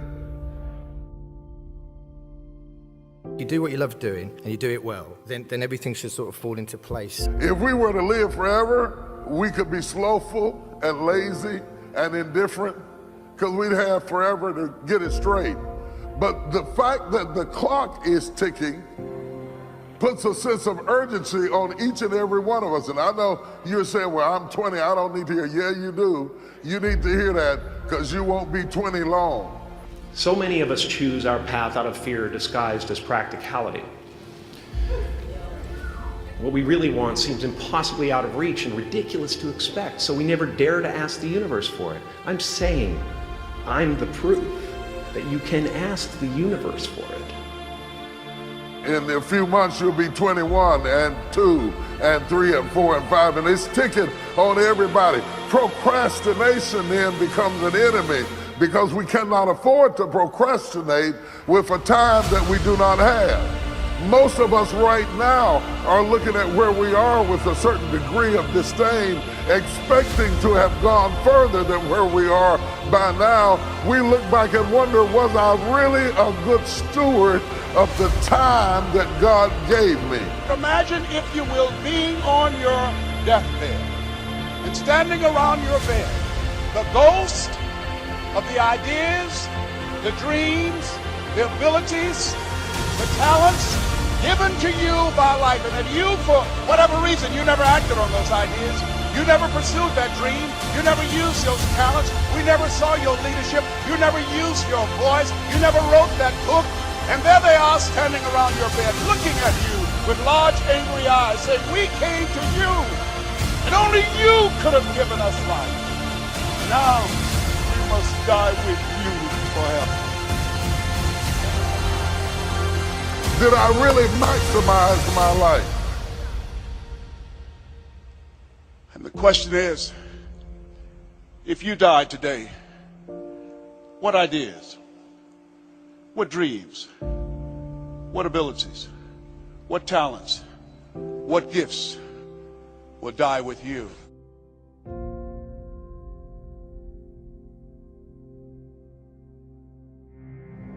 The truth of the matter is, no matter how productive you are, all of us have been guilty of wasting days and wasting time and sometimes wasting opportunities along the way. In fact, what makes you start to get wiser as you get older is that as the sands begin to fall more rapidly and you begin to recognize that you're running out of time, you begin to mark certain things off of your list. I'm not gonna let that worry me. I'm not gonna let that worry me. This was not important. I'm not going to do that stupid thing again. I don't have time to make that mistake. I've got to redeem the time. I got to make it count. I cannot mess this up. My time becomes more valuable the more it becomes limited. My father could have been a great comedian, but he didn't believe that that was possible for him. And so he made a conservative choice. Instead, he got a safe job as an accountant. And when I was 12 years old, he was let go from that safe job. And our family had to do whatever we could to survive. Death is the destination we all share. No one has ever escaped it. And that is as it should be, because death is very likely the single best invention of life. It's life's change agent. It clears out the old to make way for the new. Right now, the new is you. But someday, not too long from now, you will gradually become the old and be cleared away. Your time is limited, so don't waste it living someone else's life. Don't be trapped by dogma, which is living with the results of other people's thinking. Don't let the noise of others' opinions drown out your own inner voice. And most important, have the courage to follow your heart and intuition. They somehow already know what you truly want to become. Everything else is secondary. I learned many great lessons from my father, not the least of which was that you can fail at what you don't want. So you might as well take a chance on doing what you love. What makes life powerful and meaningful and substantive is the expiration date.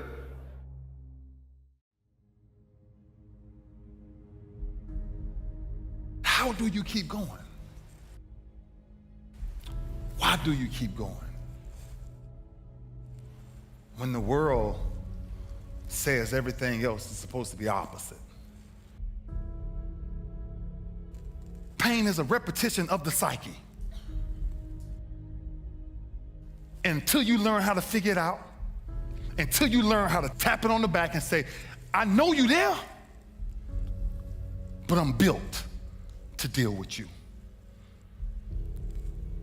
I don't want nobody to leave here today and not understand why we must find a way to push through pain to understand that's on the other side of that is glory. Do not take the easy way out.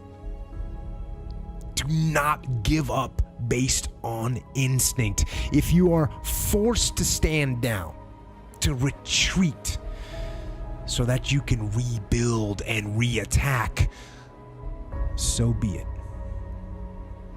But make that decision based on logic, not on the instinct of surrender and defeat. And you need to train that instinct. Your instinct. Train it to say, get up, go, fight on. And if that is what you become, if that becomes your fundamental reaction to adversity, if that becomes your gut instinct, then you will overcome just about anything that stands in your path. There's two sides of pain that I don't think a lot of people really understand, right? There's one side of pain that's the suffering and the discomfort side of pain. That's why everybody raised their hands when I first asked, have everybody ever been through pain? Because that hurts. You remember what that felt like. But then there's another side of pain that's called effort. It's called glory. It's called if you can find a way to push through pain, there's something greater on the other side of it. And if you never tap into it, it's because the first time you felt it, you backed off. The first time you felt, that burn, the first time you felt that it's too much. And we rationalize with ourselves to where we automatically stop. That's why a bunch of us give up so much in life so quickly. That's why kids have a problem finishing things in today's time. Because as soon as they feel a small bit of discomfort, of things ain't right, they're gone. I can't do it no more.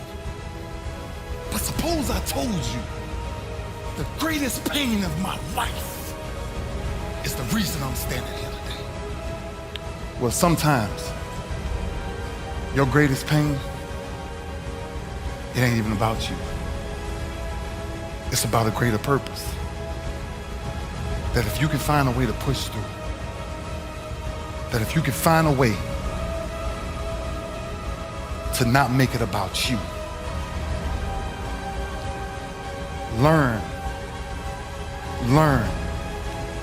to appreciate the occasional storms that come in your life.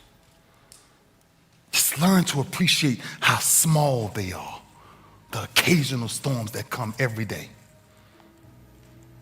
And then that's the ingredient of how you really deal with pain, figuring that out. Stop crying.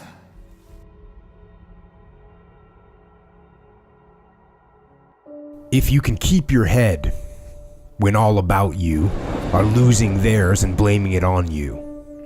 If you can trust yourself when all men doubt you, but make allowance for their doubting too. If you can wait and not be tired by waiting, or being lied about, don't deal in lies, or being hated, don't give way to hating, and yet don't look too good nor talk too wise. If you can dream and not make dreams your master. If you can think and not make thoughts your aim. If you can meet triumph and disaster and treat those two imposters just the same. If you can bear to hear the truth you've spoken, twisted by knaves to make a trap for fools, or watch the things you gave your life to broken, and stoop and build them up with worn out tools. If you can make one heap of all your winnings and risk it on one turn of pitch and toss, and lose and start again at your beginnings, and never breathe a word about your loss.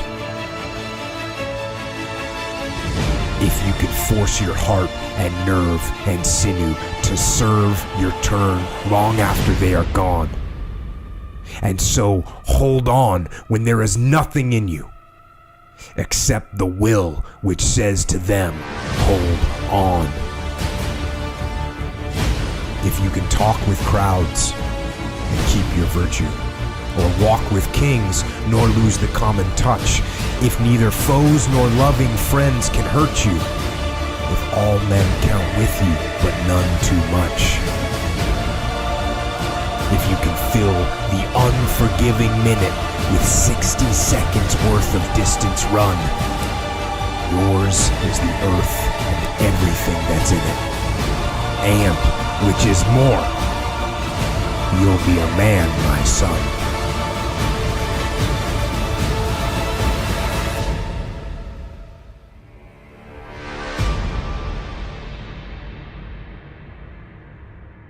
There's all kinds of different ways to break.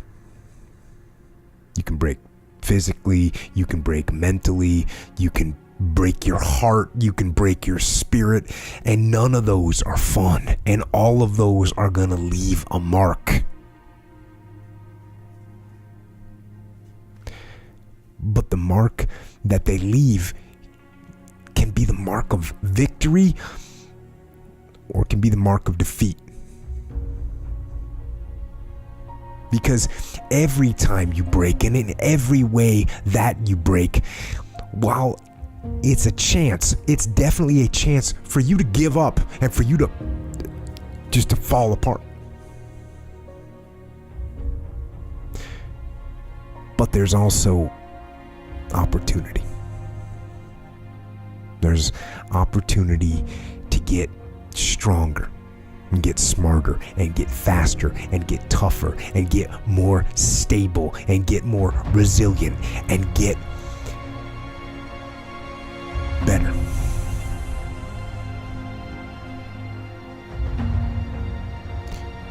When you break, you have the opportunity to show the world, the whole world, what you are really made of. So if you break, if you break, the fight isn't over. In fact, if you break, the fight is just beginning. And as you crawl up and out of that dismal and wretched place, covered, and you're covered in blood and sweat and dirt and filth as you rise above what you were. And as you take the form of who you are supposed to be, you will see that in the very act of standing up, in the very act of fighting on, you will become and you will remain unbroken.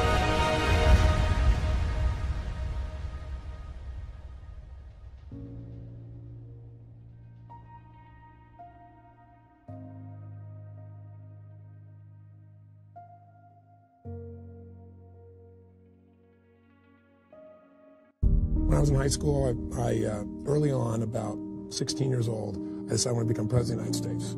because I thought, how can I contribute the most to society? And I went to a seminar by a man named Jim Rohn. He's still a seminar speaker. And I took a week's pay. I was working $40 a week as a janitor. And it was $35 for the evening seminar. So it was a big decision. I listened to him speak, and I came out so inspired, because most of what he said I already believed. Now as an authority figure saying you really can be this way. Why pay the price? Why work this hard? Why go this far? Why try to learn this much? Why try to do it all? Why try to see it all? Why try to have it all?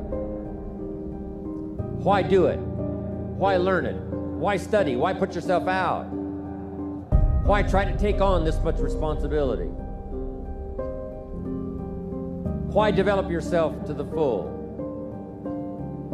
Why try to become all that you can possibly become?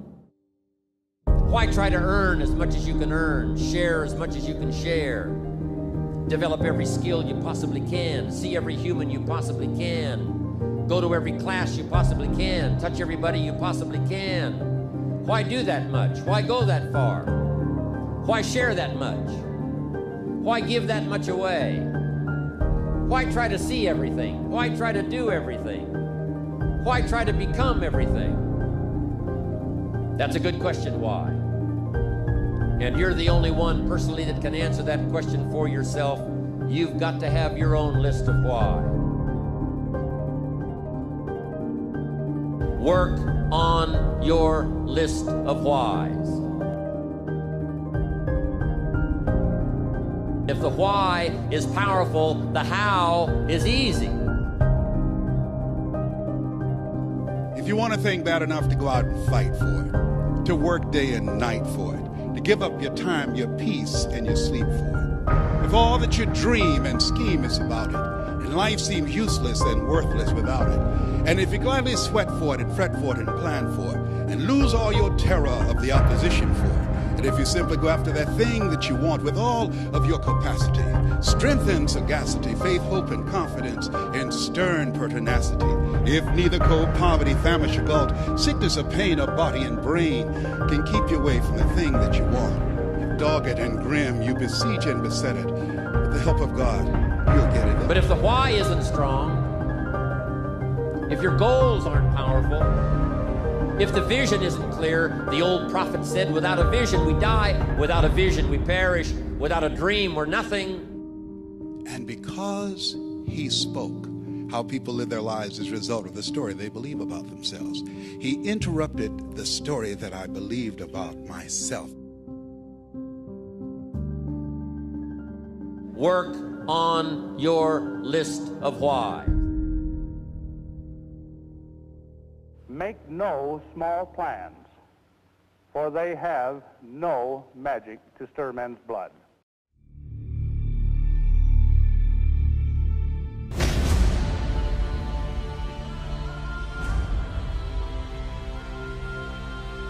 I'm gonna do this shit until they throw fucking dirt on top of my ass, until they bury me.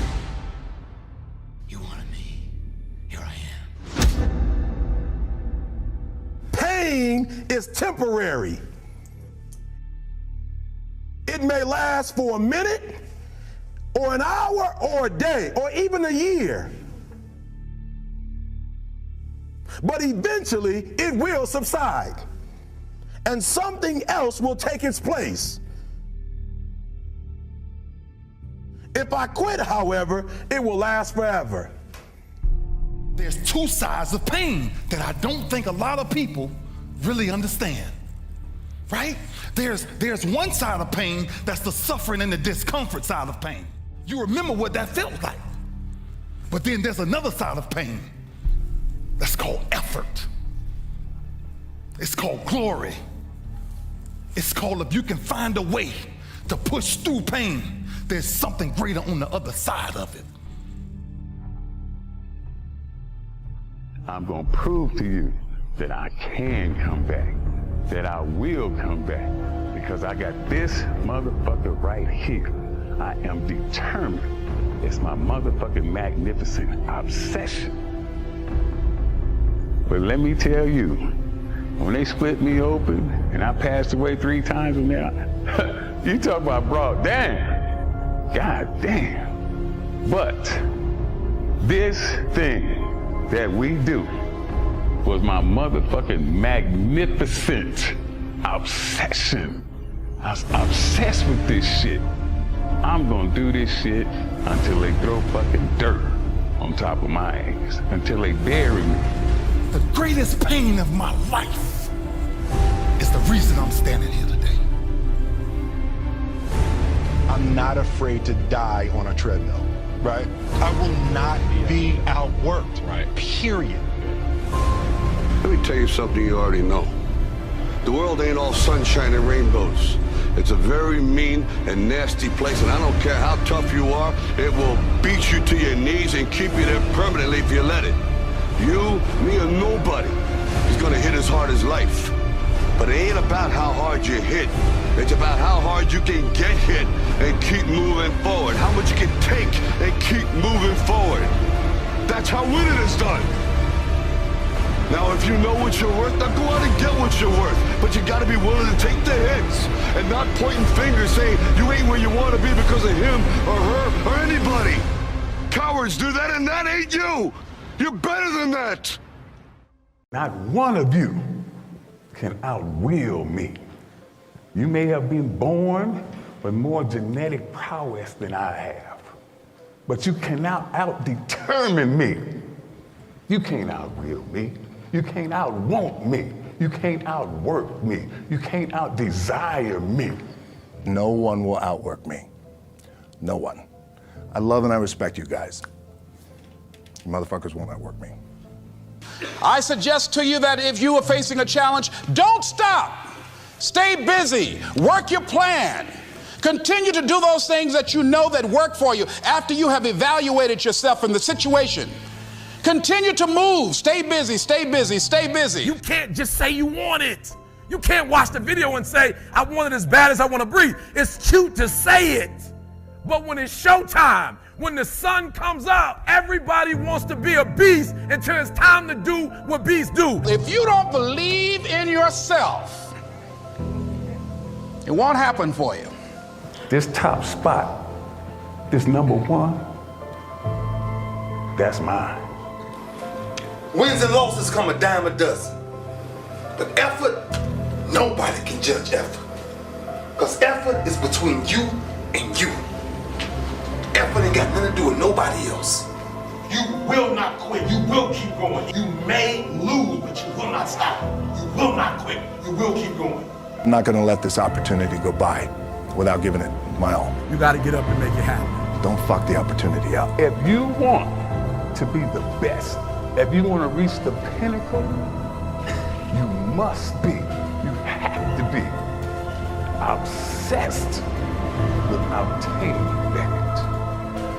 Greatness in any field, greatness cannot be achieved without obsession. Because every day is a new day. Every moment is a new moment. So now you got to go out and show them that I'm a different creature now than I was 5 minutes ago. Because I'm pissed off for greatness. Because if you ain't pissed off for greatness, that means you okay with being mediocre. Ain't no man in here okay with being just basic. You made a choice to be average. Why? Because the people around you are at to an average school or you work for an average company, and so you've decided to go against who you are. Never say never, because limits, like fears, are often just an illusion.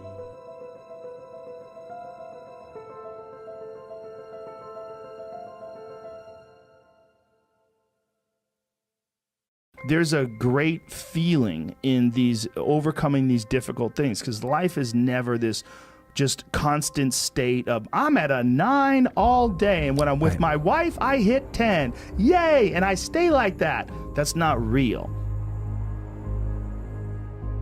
It all comes from life lessons, and the lessons are learned through struggle.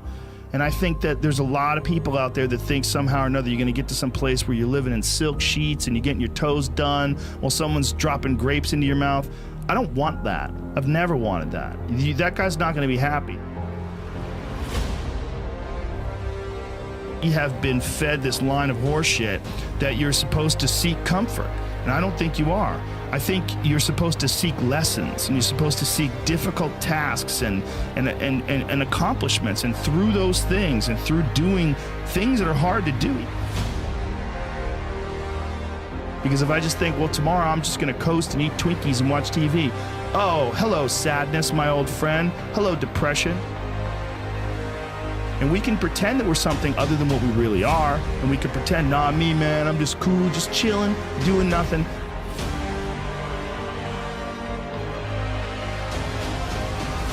Little improvements, I think, are what life is all about. And I think also they're a tool to feed the mind. Because I really believe the mind needs these little lessons. The mind needs these little tasks.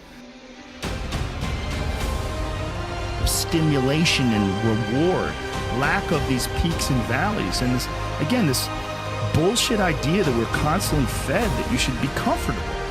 Those human reward systems are carved deeply into your DNA, and if you don't respect that, if you don't respect the mechanism of happiness and fulfillment and what you really need to do in order to feel satisfied in life, camaraderie, love, family, friendship, struggle, testing yourself, learning, all those things are imperative. They're all a giant part of being a person.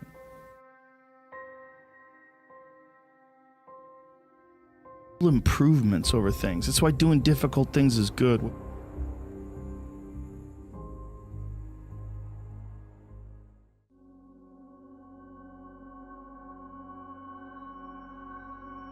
Here's what I want you to look at. There are winners, and there are losers, and there are people who have not discovered how to win. And all they need is some coaching. All they need is some help and assistance, just a little support. All they need is some insight or different strategy or plan of action to make some adjustments that will open up the key to a whole new future for them, that will give them access to the unlimited power that they have within themselves. That's all that they need. So what I want you to do is think about something you want for you, that's real for you, that's important for you, that will give your life some special meaning and power. And I don't even want you to say, I can do that. I don't want you to assume that. See, 5 years ago when I started out in this area, I would not have been able to make the mental leap that I would be up to where I am right now. I don't want you to begin to just psych yourself out. No. I want you to be able to say something to yourself that will enable you to maintain a level of integrity with yourself. That when you say this, even when you face tremendous setbacks, it will be a benchmark to keep you in the game, to keep you moving forward and experimenting and readjusting your strategy and your plan of action, continuously looking for ways to win. So what is that something? When you got an idea you want to move on, you might not have the money, you might not have the education, you might not have the support or the resources you need. What is that something that can keep us going, that will enable us to act on our dream? What's one of those keys that will begin to help us to discover the secrets to our dream? Say, it's possible. That's all I want you to do when you look at your dream. Just say to yourself every day, it's possible. Just say that every day to yourself, it's possible. Because what does that do? See, it begins to change your belief system. See, the way in which we operate, ladies and gentlemen, it's a manifestation of what we believe, what's possible for us. Whatever you've done up to this point, all that it really is a duplication, it's a reproduction of what you believe subconsciously that you deserve and what's possible for your life. Most people operate out of their personal history, out of their memory, things they have done, things they've experienced, things they've seen, things that they have observed. What I'm suggesting that you operate out of a larger vision of yourself. I want you to see yourself doing what you want to do, experiencing what you want to experience, having what you want to have, doing what it is that gives your life some meaning and value. Operate out of your imagination, not your memory. Because whatever you look at where you want to go, I'm wanting to warn you, you will have some conversation back here after you go through the data that you've experienced in life saying you can't do it.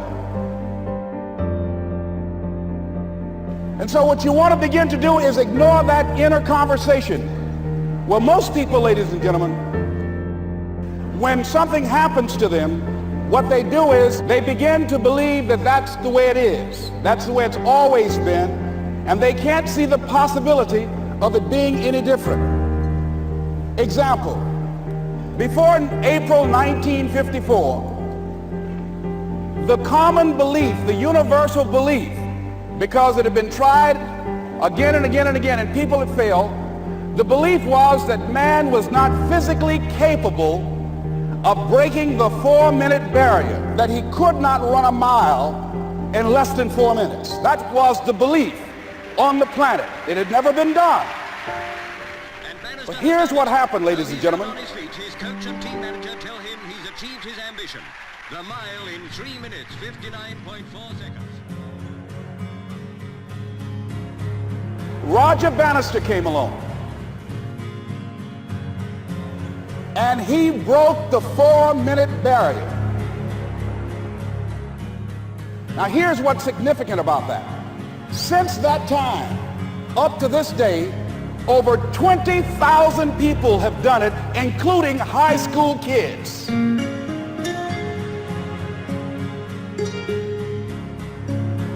What changed?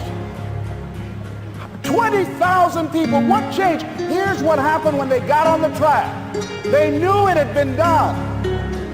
And because they knew it had been done, there was a new belief about this barrier, about this goal that was unreachable. And those 20,000 people got in the race believing, knowing in their heart that someone had done it, that it's possible, that they could do it. And I'm saying that if you know anybody that had some goal, some dream, something they wanted to do, and they did it, then I'm saying that you know in your heart that if someone has done it, then you can do it. It's possible. And that if someone can make their dream become a reality, that it's possible that you can make your dream become reality. And so as you begin to look at where you want to go, beginning to embrace that, it's possible. I'm blessed and highly favored. I've got a lot going for me. I got some good stuff in me. And it's possible that I can bring my greatness out here in the universe. That I can do what I want to do. It's possible I can write my own book. I can have my own business. I can take the trip and travel around the world. It's possible. I can bounce back from adversity and reinvent my life. It's possible. Regardless of where I am, the things can get better for me. It's possible. You take that challenge when you answer the call and you see the other side of pain. It's called glory. This is called glory. There's somebody sitting home right now. There's a young 10-year-old kid sitting home that don't have a father. And he's ready to join the gang. He's ready to give up. I'm telling you, don't give in. And don't ever give up. I went to bed last night. Had all these ideas about how you're going to get up this morning. It's going to be different. Things are going to be different. Today you're going to start taking steps towards doing some of those projects that you know will get you closer to living that dream life you keep playing over and over in your head. Different from the practical life that you got to get up and meet every day. To go to the cubicle-infested world and work a job just to pay the bills. Put gas in the gas tank to take you places where you don't really want to go, to be around people you don't enjoy being around. Put groceries in a refrigerator. Groceries that keep you fat and lazy, keep you away from being healthy and fit in your life. What wakes you up? What drives you? Why are you playing this game? Pay the mortgage on a house that doesn't inspire you, it's just a nuisance and you hate coming home to? What the fuck are you doing? And you know what makes it even worse? Is that you're a coward. Before you got from the bedroom to the kitchen, Mr. Ugly was there. Mr. Resistance, right in your ass, telling you what you were going to do different than what you want to do and what the inner voice inside of you tells you you need to do with your life. Telling you that those things that you believe matter and have a purpose in your life really don't. That the silly, the superficial, the stupid does. There are those of you right now, you should have cut a CD. You should have wrote a book. You should have got in school and got that degree. You should have started your own business. There's so many things you should have done. You should have done, but you didn't do it because you're scared. You believe that you said scared of what? I ain't scared. You are scared. You are scared. You're scared of failure. You're scared to make a mistake. You're scared that you're not perfect. What wakes you up? What drives you? Why are you playing this game? Are you a gazelle or are you a lion? Mr. Resistance will be there every morning, noon, and night. And while you are sleeping, right in your ass, kicking your ass, unless you turn around and you start throwing punches. What's your purpose for playing this game? Why are you doing what you're doing? And when you know why you're doing what you're doing, you saw my t-shirt, no alarm clock needed. My passion wakes me up.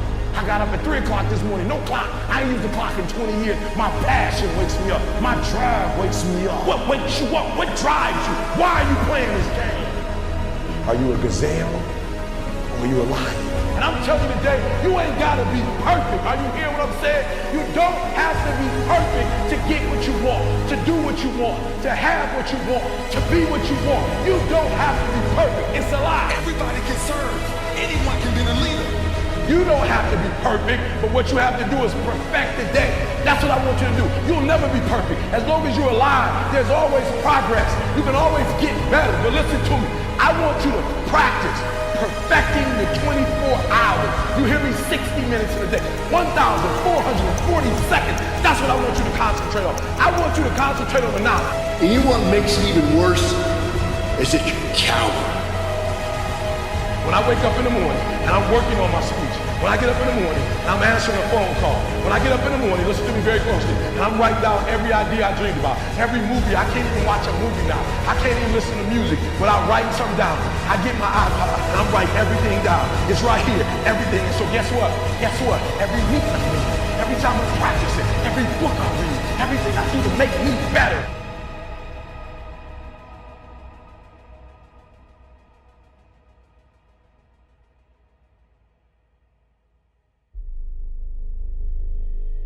And I'm telling you, if you fall in love with small, if you fall in love with every second, every minute, every hour of the day, and you stop thinking about 2012, you stop thinking about 2013, and you focus on the now, you master the now. You become an expert of the now. I'm guaranteeing you, you're gonna blow up.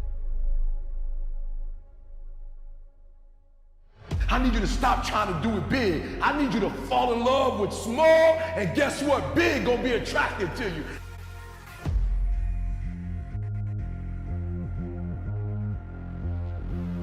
That there is something better for you to do with your time than even being here. Right now, I am Mr. Resistance. I'm distracting you from doing the work you need to do. Get the fuck out of here and do the work of your life. Everybody can serve. Anyone can be a leader. Listen, our gravestone has a day when you were born and a day when you die. And they got a dash in between.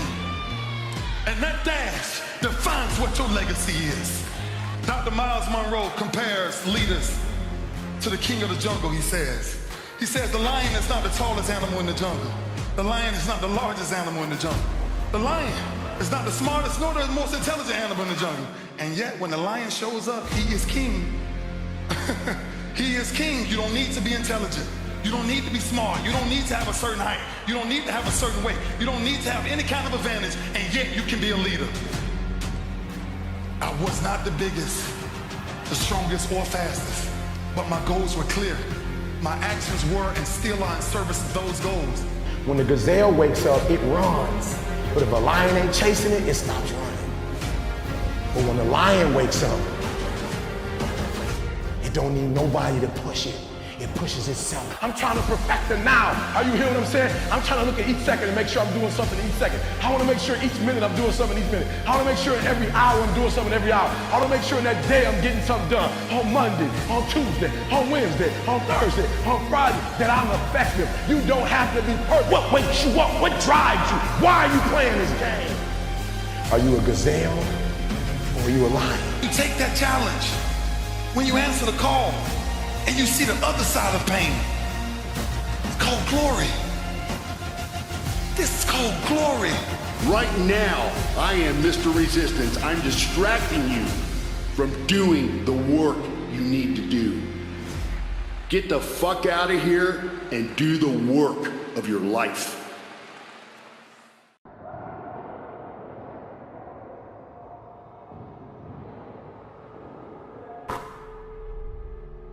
It don't happen. That's all you see. You think Arnold arrived on the stage looking like Mr. Olympia?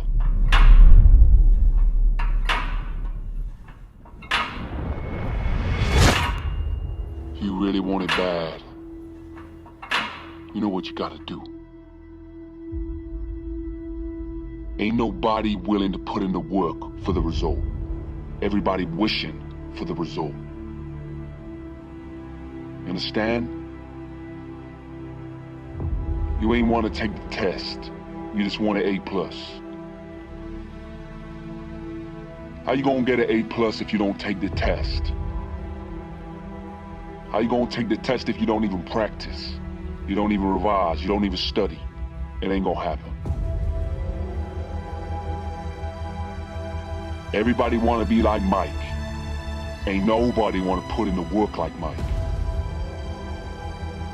Everybody wants to be the next big thing, the next superstar, but ain't nobody willing to put in the work. None of y'all willing to put in the work.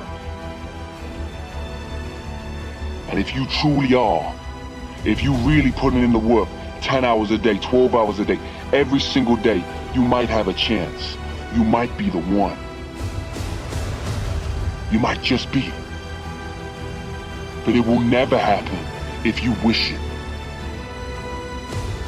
There ain't no place for wishing in this game. You'll have a chance of being great.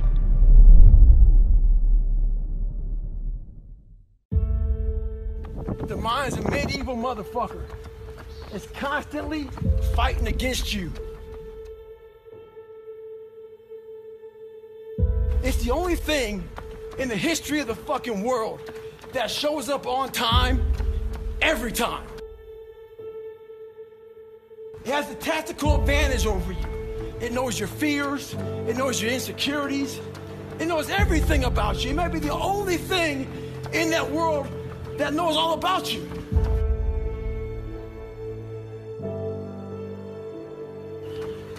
You gotta know about it. It's gonna show up when you don't want to show up. It's gonna show up at the worst time possible when you want to be successful. It's gonna say, take the easy road. Take the easy way out. You gotta learn your brain like your brain has learned you. The mind is the battleground. It is the place where the greatest conflict is. There are more people in this room having trouble in their mind than there are people having trouble in their finances. The struggle is in your mind. This is why we have people who go to bed tired and wake up tired. Slept 8 hours and you wake up still tired. The reason you wake up tired is that you got sleep but you didn't get rest. Your mind has been in turmoil all night long. You've been wrestling in your sleep. Have you ever woke up and your bed was wet? The bed is all tore up just like you've been in a fight because your mind has not rested. Your body went to sleep, but your mind is still tied up in a warfare. Your mind is the battleground. Enemies after your mind. out to worry you to death, out to stress you to death, out to break you down, out to make you quit, out to make you think that you can't get up, out to make you give up on your dream. The warfare is in your mind. It's not in your checkbook. It's not in your savings account. It's not on your job. The fight that you got to fight is in your mind.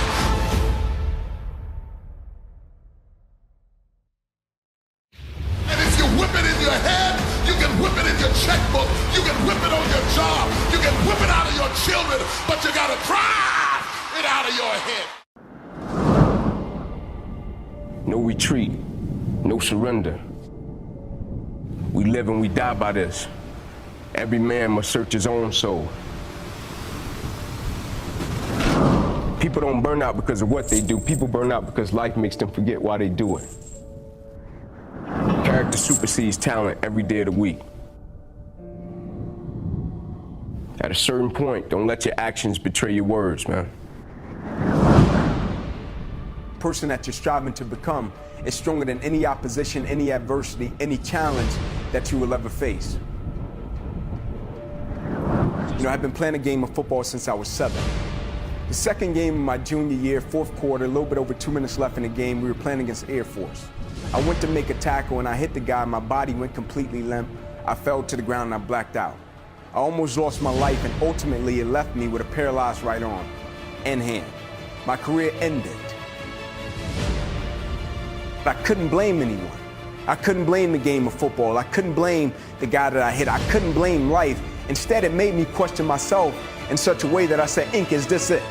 You know, there's one bad chapter defined the book. Now you see life for what it's really worth. Like, is that it? Did you just want to make it to the NFL? That was going to be it. Just because it's never been done doesn't mean it can't be done. My number one competition is me. It's always you versus you.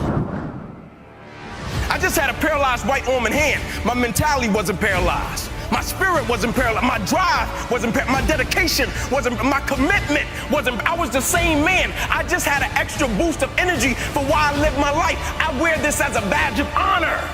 Every single day, the adversity, the opposition that life sent to break me, I wear it as a badge of honor because I understand every day of my life, I represent something. So we already know what time it is.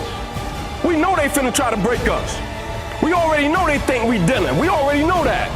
We know they coming at us. We know they gonna throw everything they got at us. So here's how we gonna beat it. What we working for is greater than me and you, so we gotta press forward and we gotta conquer it.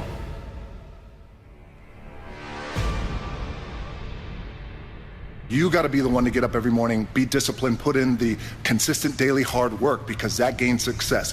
No coach, no trainer, no mentor, no boss can do it. You versus you. None of us wake up and say, today is the day I destroy my life. You can run into a trap and you set up a life that you didn't really want.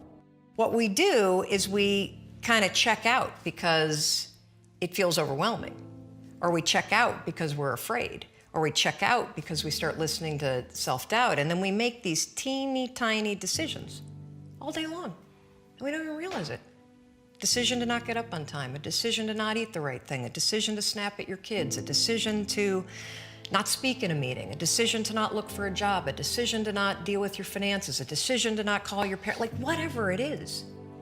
All day long, these tiny decisions that take you so far off track. And then you wake up like I did and you look at your life and you think, how the hell did I get here? You're alone with your thoughts. You get an idea of what your thoughts actually are. Bang, he ran into the abutment of a bridge and his life was snuffed out. If you had asked him a half hour before how much sand he had left, he would have said at least a half a century. He didn't have a half an hour.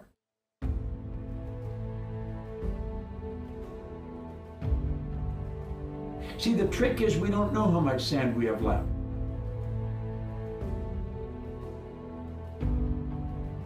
This is all we've got right here, right now. We don't know how much we have left in the future, but we do know what we've got now. And I have found the people that win are the people who make up their mind. They're not going to waste the minutes. They're going to be productive. They're going to make it happen every minute. Oftentimes people make the mistake of getting stuck, and it is just a tactical mistake, just like it would be a mistake if you got stuck on a video game. The awful truth is that life is easy. Truly living, chasing a dream and truly living is hard. You knew that there was more in store for you, but you couldn't figure out, how do you close that gap? How do you find the power that's in you? How do you discover your greatness? How do you solve these problems? It feels so overwhelming. Taken chances and navigated their way. What did they do differently than you? What objectivity do they have that maybe you lack? What insight into their own mistakes are they willing to delve into that you're not, that you step back and you go, you know, I just don't want to look at myself that closely. But the person who's able to look at themselves the closest is going to get the more rational results. Is that we're living our lives in these very unfulfilling ways, where you're going to this office with artificial light and you're doing something you don't want to do all day long, and then you get home and you're tired. Just go hike up to the top of a mountain and look out. You know, there's a reward that you get from that is intensely, like, soul-filling. We're all taught that life is tough. Life's a bitch. Life is hard. But it's not. It's pretty easy, right? It's pretty easy to skate by and go through life, right? We wake up every day, most of us in the world, with a roof over our heads, a big comfy bed under our butts, fridge full of food. Most of us in the world, especially here in America, never have to worry about starvation or homelessness. We have friends and family that'll help us out when those things come. Those are the things that made life dangerous 100 years ago. Now we complain if life isn't convenient. This isn't a statement on modern society. This is a statement about motivation. Life is easy. It's easy to skate by. The question isn't, can you handle the situation? The question is, can you handle your mind? Can you manage the thoughts and the emotions that are trying to poison your progress? Forget managing the situation. Manage your mind.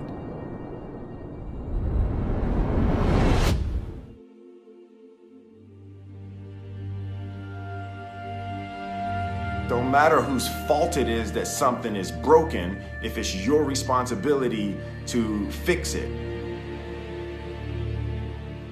It's not somebody's fault if their father was an abusive alcoholic, but it's for damn sure their responsibility to figure out how they're going to deal with those traumas and try to make a life out of it. It's not your fault if your partner cheated and ruined your marriage, but it is for damn sure your responsibility to figure out how to take that pain and how to overcome that and build a happy life for yourself.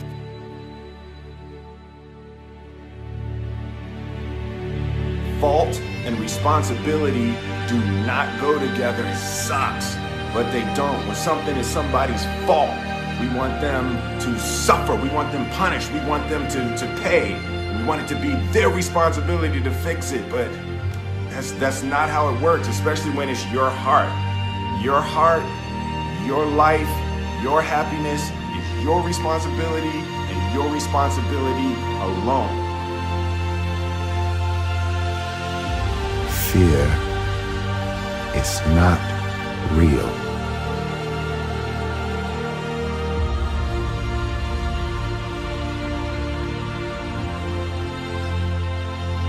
The only place that fear can exist is in our thoughts of the future. It is a product of our imagination, causing us to fear things that do not at present and may not ever exist.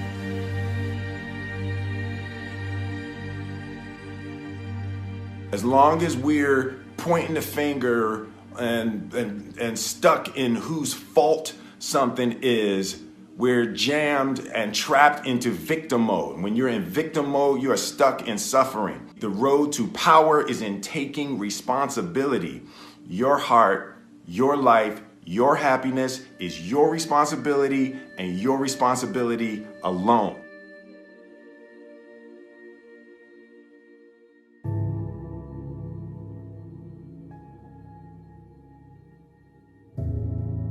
fragile. I feel pain. I hurt. I open my eyes. I create. I conquer. I hold the power. I'm a thinker. I crave victory. I do not give up. I feel no fear. I fear no man. I'm an athlete, a warrior, an artist. The only thing I need every day of my life is 86,400 seconds.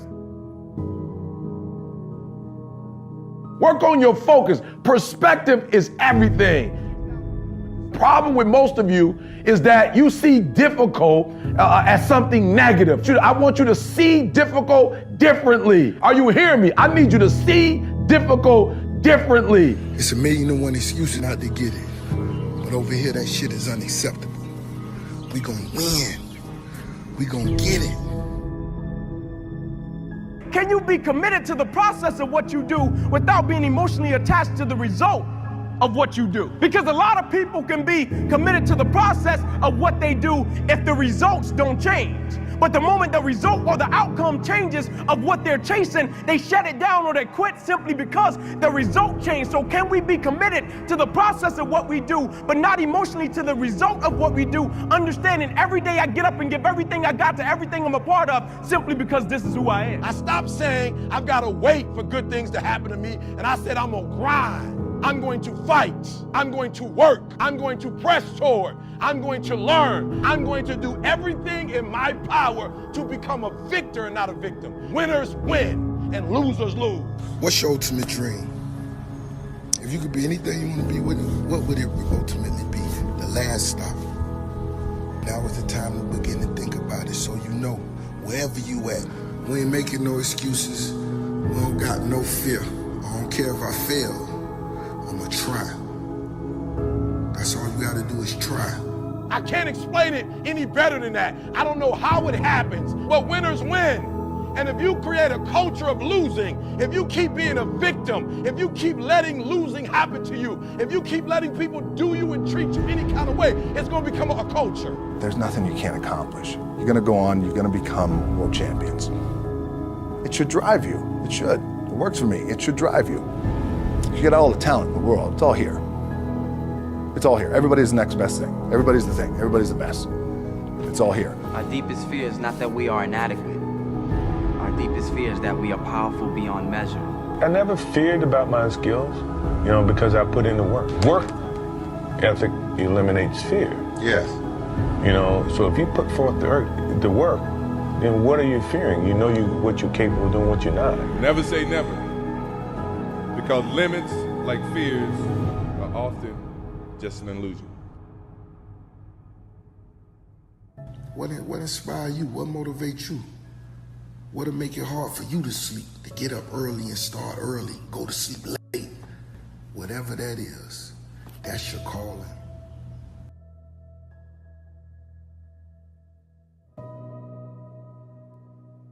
Make large plans, for they do have magic to stir men's blood. Impossible is not a fact, it's an opinion. It's your opinion. Then they'll say, no, science shows. And I say, yeah, and how many times has science showed something's impossible? Now science shows it's possible. Things are impossible until somebody does it. Divorce the story of your limitation and marry the truth of your unlimited capacity, then the whole game changes. Success is born out of luck. It's awareness of mind that takes advantage of that opportunity.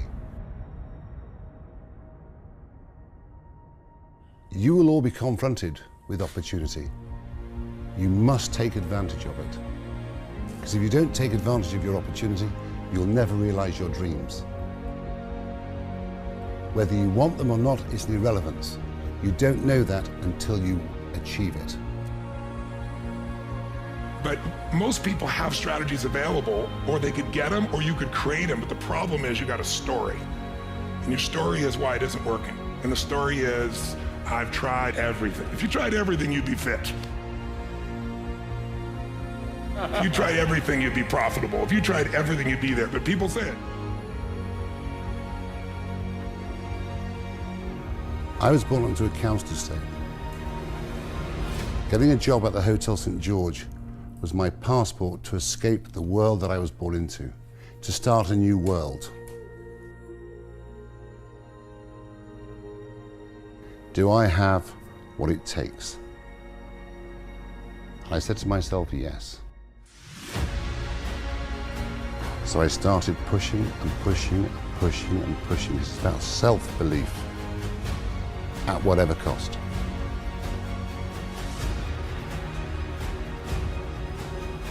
You can do more than this. If I had to walk, I had to walk. It just became just a process of grinding and grinding, and grinding is not even a good word for it. It's not even a good word for it. And just going further and further. And then when I got through running, I go to the bike, I go to the pool. If I got tired somewhere, my legs were tired, I go to the gym. And I developed this crazy workout where I was doing volume. Things don't happen overnight. You have to make the emotional and the personal investment to make your dreams come true.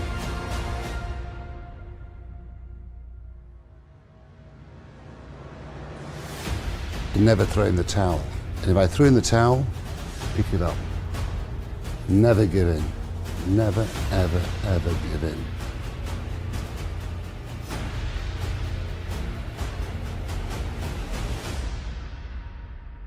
And when you're young, it's very easy to give in, to walk away. It really is. So whatever you want to do in your life, don't overwork it, don't overthink it, and you'll realize your dream. Trust me. Anybody can dream it, but you'll never see it until you're willing to be committed to it. When I didn't have anything, church didn't have any members, I'd get off work in a car by, and drive up the roads and work on the church till I had to turn around and go back to work. We worked when we didn't have food. We worked when we didn't have lights. I was putting my whole check in the offering, all of it, trying to keep it going. When I finally got some staff, I went on the road preaching, and whatever I made on the road preaching, I brought it home to make the payroll of the staff. And sometimes I got them paid and couldn't pay me. Commitments, looked like a fool, didn't have any clothes, suits was falling off me, lining wore out my clothes, couldn't send them to the cleaners, had to wash my suit in the washing machine. They laughed at me, looked like an old raggedy country preacher. I had holes in my shoes.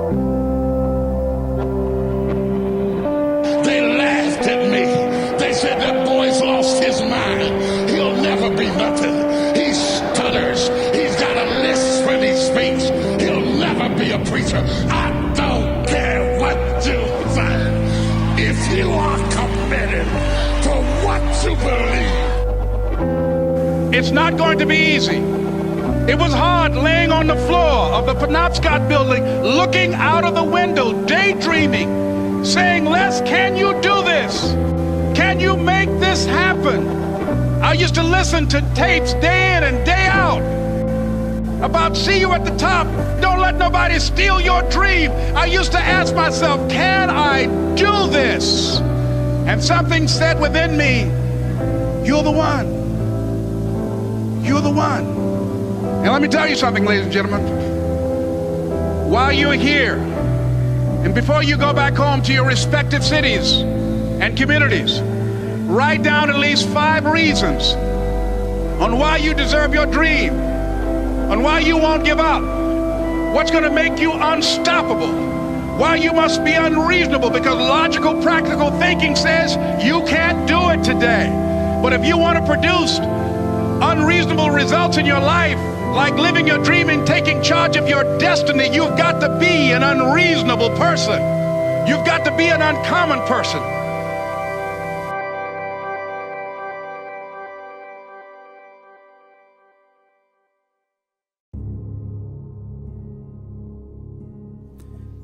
The world might say you are not allowed to yet.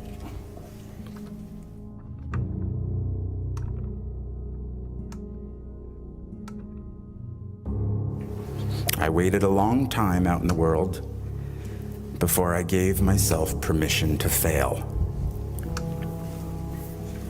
Please, don't even bother asking.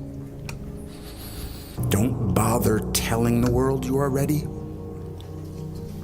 Show it. Do it. There are a lot of sharks in the world. If you hope to complete the swim, you will have to deal with them. So if you want to change the world, don't back down from the sharks.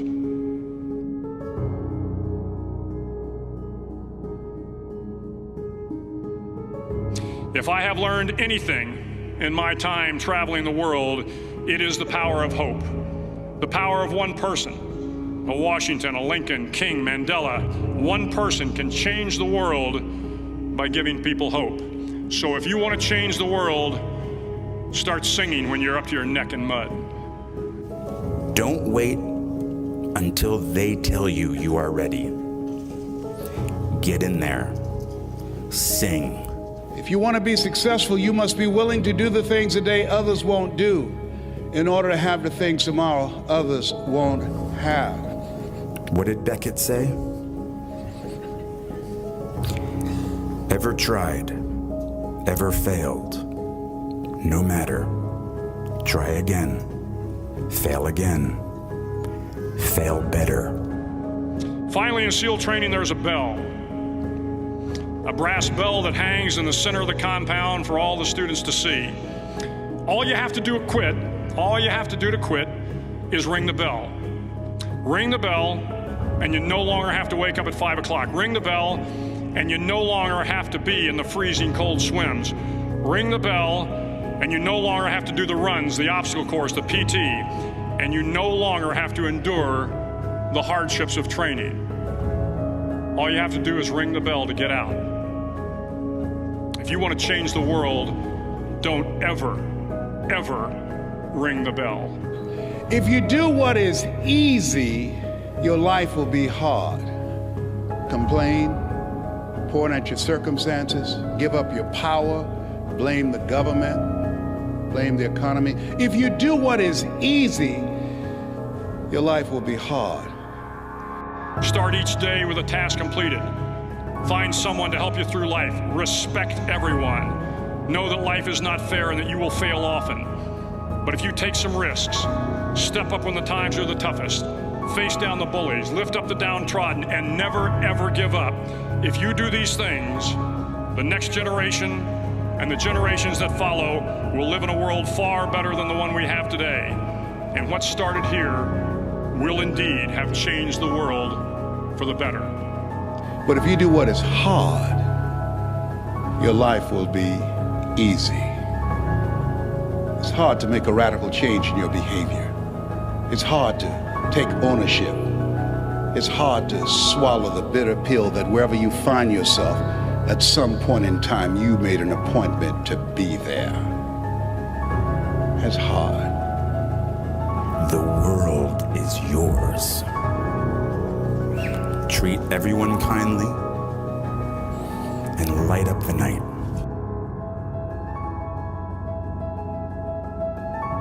To everybody who's had somebody tell them they can't do what they want to do, family members even tell them they can't do what they want to do. The people who look in the mirror, and when you look in the mirror, all you got is that one person that believes in you, I'm here to tell you that's all you need.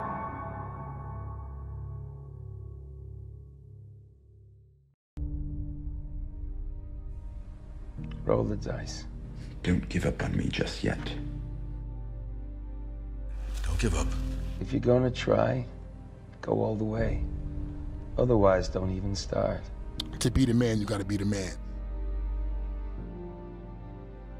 If you're gonna try, go all the way. All the way. All the way.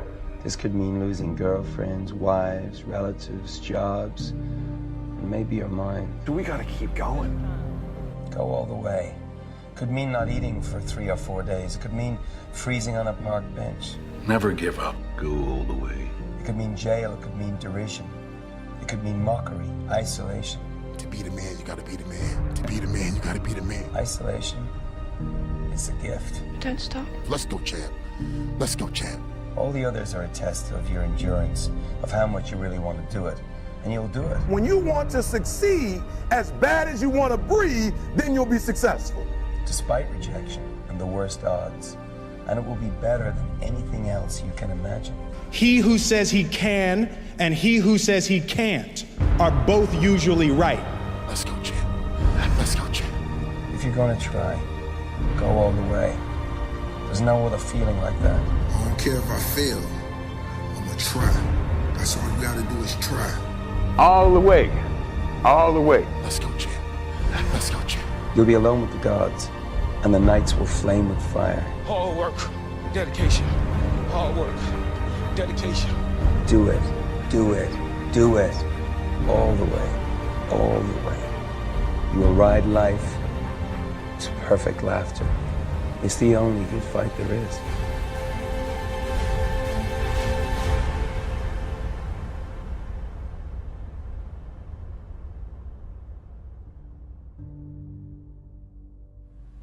If you're gonna try, go all the way.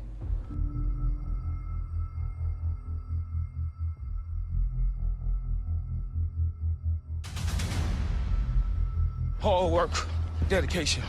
Hard work, dedication. Hard work, dedication. Hard work, dedication. Hard work, dedication. Hard work. Self-discipline is everything. If you don't have it, I don't look at you right, because I know you're capable of more. It's not discipline so much for me. It's all on you. It's all on Hard you. work. I'm a one-man army. One-man army. The world can go against me. I'm still come out on top. I'm not the best at anything. I'm not gifted. I'm just driven. To be the man, you gotta be the man. To be the man, you gotta be the man. Right. To be the man, you gotta be the man. To be the man, you gotta be the man. Right. Take ownership. Take extreme ownership. Don't make excuses. Don't blame any other person or any other thing. Don't matter whose fault it is that something is broken, if it's your responsibility to fix it. Get control of your ego. Don't hide your delicate pride from the truth. Take ownership of everything in your world, the good and the bad. To power is in taking responsibility. Your heart, your life, your happiness is your responsibility and your responsibility alone. Take ownership of your mistakes. Take ownership of your shortfalls. Take ownership of your problems. And then take ownership of the solutions that will get those problems solved. Let's go, champ. Let's go, champ. Let's go, champ. Let's go, champ. Take ownership of your job, of your team, of your future, and take ownership of your life. Dedication. Hard work. Dedication. Hard work. And lead. Hard work. Dedication. Hard work. Lead. Dedication. Hard work. Dedication. Lead yourself and your team and the people in your life. Lead them all to victory.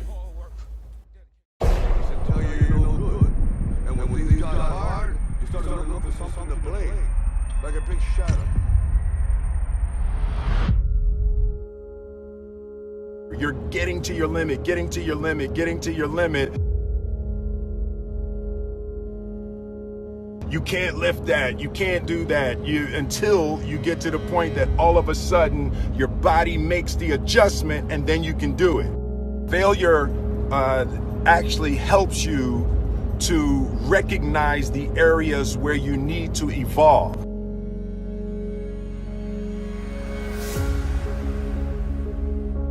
Successful people fail a lot. They fail a whole lot more than they succeed. But here's the thing. I didn't quit.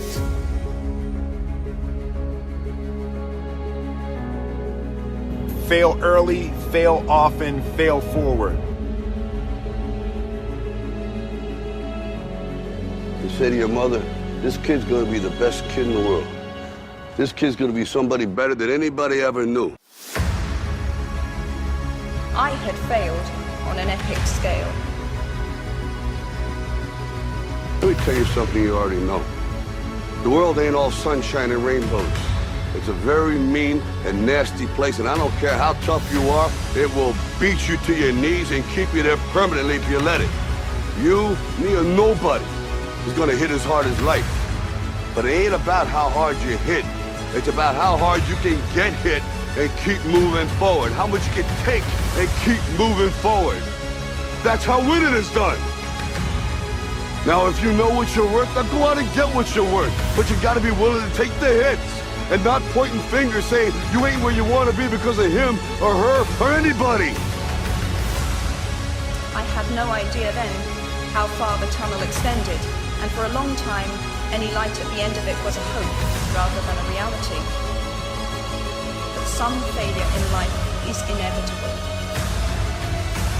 It is impossible to live without failing at something, unless you live so cautiously that you might as well not have lived at all. And so rock bottom became the solid foundation on which I rebuilt my life.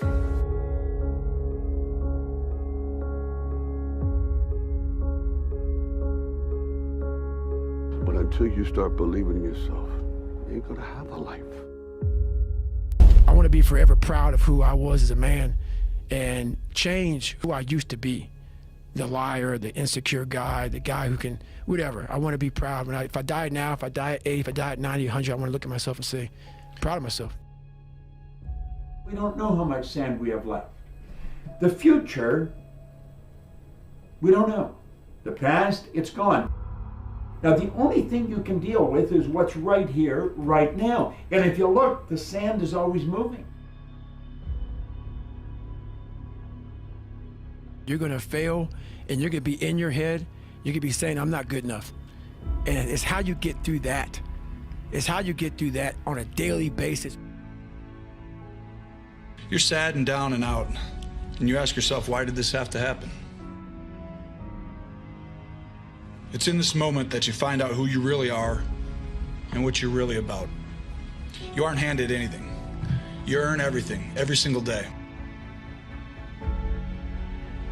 All of us have greatness within us, but greatness is a choice. It's not our destiny.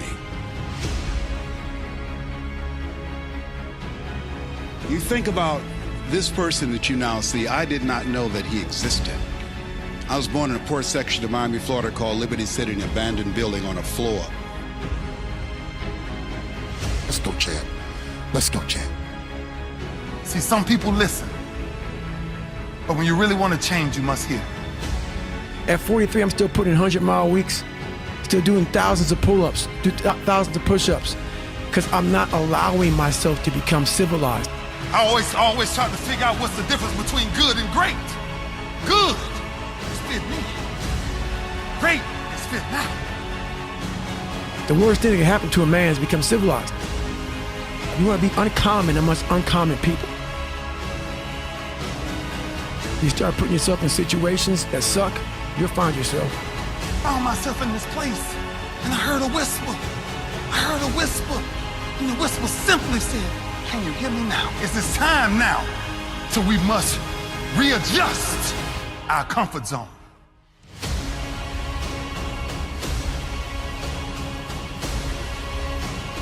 Don't look for those, nothing spectacular to come out the sky. We are the sky. What we're looking to change, we must change. And the only way to change it is make sure you ain't doing the same thing every day of your life. If an alarm clock is waking you up every morning, we might find ourselves confused in 10 years.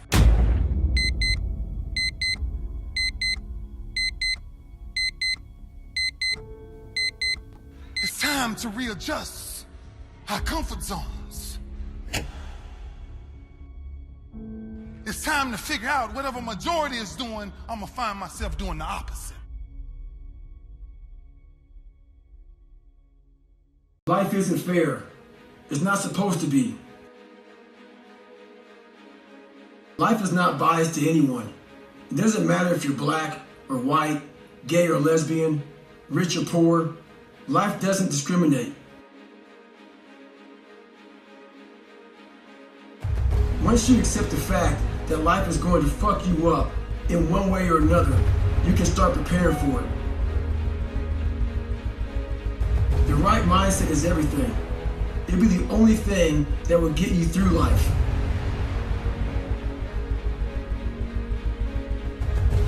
Having a can't hurt me mentality will always keep you in the fight. The body is truly amazing. It can handle almost anything you throw at it.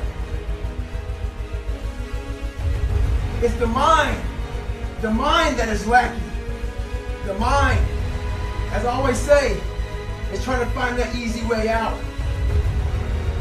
One thing important is that we all have these moments in time that either make you or break you, that can determine the rest of your life. The rest of your life can be determined by one simple decision. A lot of us give total control to life. We don't have any control of it. We just give all control to life. I do this shit every morning to prepare my mind for what life's gonna throw at me. A healthy body gives you a healthy mind. That's what it's about. So if you go into battle, you're not going about the right mindset, the right gear. In combat, you wear body armor. But what we do wrong is we don't strengthen our minds. You gotta strengthen your mind, take control of that. So then when you get out in the real world and they fuck you up, you got protection.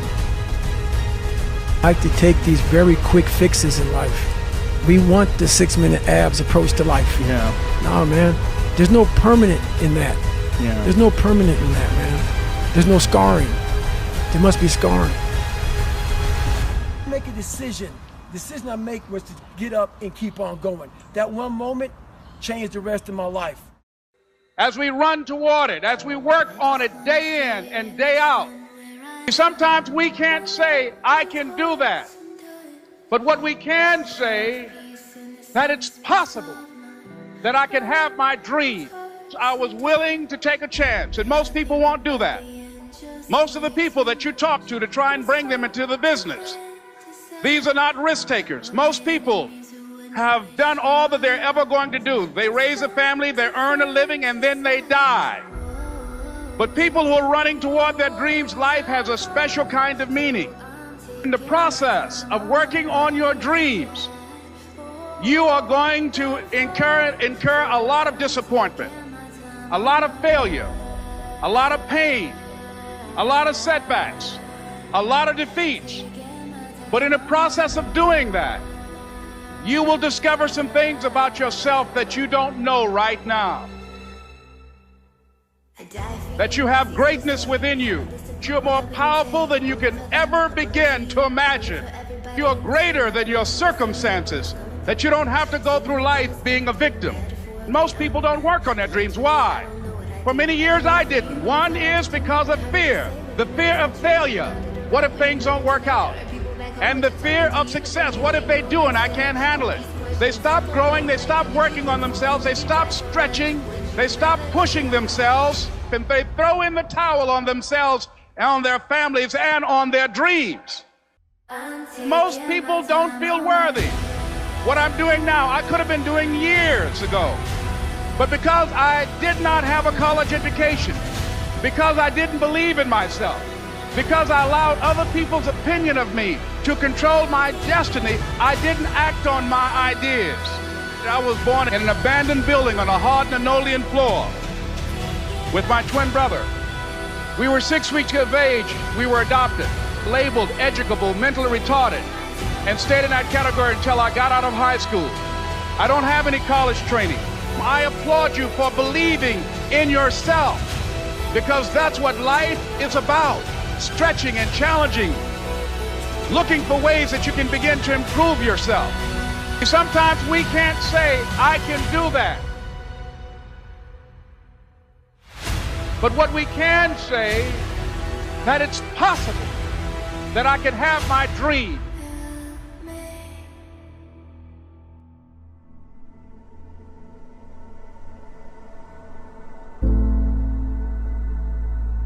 No one could have convinced me that after just over 6 years, I will have my own book entitled Live Your Dreams.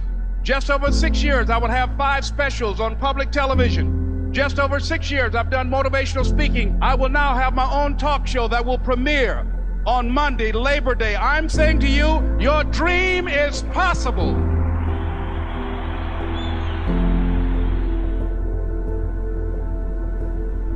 Not only is it important for you to know it's possible for you to choose your future, but it's necessary that you work on yourself, that you develop yourself.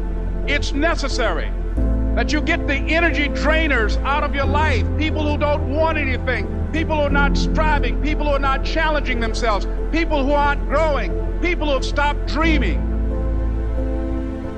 It's necessary that you align yourself with people and attract people into your business who are hungry, people who are unstoppable and unreasonable, people who are refusing to leave life just as it is and who want more. Everybody won't see it, that everybody won't join you, that everybody won't have the vision. It's necessary to know that a lot of people like to complain, but they don't want to do anything about their situation. That you are an uncommon breed. You have to know within yourself that I can do this. Even if no one else sees it for me, I must see it for myself. That no one can do it for you but you. And even though you face disappointments, even though you will experience some setbacks, it goes with the territory. You must understand that. What if all of us took that attitude after we face a rejection and a no, or we have a meeting and no one shows up, or somebody say, you can count on me, and they don't come through? What if we have that kind of attitude? The car's repossessed. Nobody believes in you. You've lost again and again and again. The lights are cut off, but you're still looking at your dream, reviewing it every day and saying to yourself, it's not over until I win.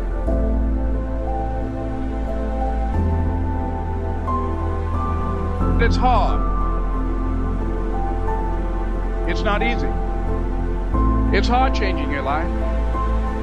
It was hard when just over 3 years ago in the Penobscot building in Detroit, Michigan, where I was operating my business, and I fell on some hard times, and I was sleeping in my office. It was hard coming into the lobby, and the security said, excuse me, Mr. Brown, can we see you for a moment? Please do not sleep in your office. And I said, excuse me, sir. I said, I just work long hours in creating my business. I'm an entrepreneur. And right now things are bad for me, but they're not going to be this way always. And I just asked for the opportunity to continue to operate like I'm doing. I'm not trying to make this my home. And it was hard coming through the lobby. And sometimes they would laugh. There's a guy talking about becoming successful. And look at him. He's bathing in the bathroom upstairs on the 21st floor. He sleeps on the floor. Look at him. It was hard, ladies and gentlemen, coming to speak to people. And I was facing financial difficulties in my own life. I was behind on my bills and my dreams. And I'm saying to them, you can live your dream. It was hard, ladies and gentlemen. It was very difficult to pick myself up each day believing that I could do it. There were times that I doubted myself. Why is this happening to me? I'm just trying to take care of my children and my mother. I'm not trying to steal or rob from anybody. Why did this have to happen to me? It was very hard. And here's what I want to say to you. For those of you that have experienced some hardships, don't give up on your dream. No one could have convinced me by holding on, by continuing to push forward, by continuing to run toward my dream, that one day I would have my own talk show. It's a long shot, ladies and gentlemen, from Liberty City, an abandoned building on a floor, never knowing my mother or father. It's a long shot. Being here with you today in this dome in Atlanta, it's a long shot. No college training, labeled educable, mentally retarded, but I kept running toward my dream.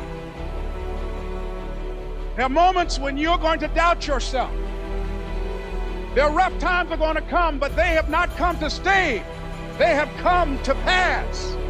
It's very important for you to know that. Don't say I'm having a bad day. Say I'm having a character building day. Probably ran up there about 1,000 times my whole life. I don't know how I did it. The morning breeze has secrets to tell you. Do not go back to sleep. Let me say it again. The morning breeze has secrets to tell you. Do not go back to sleep. So they hit snooze. They roll over. They go back to sleep. No. Get up and get going. Rage, rage against the dying of the light.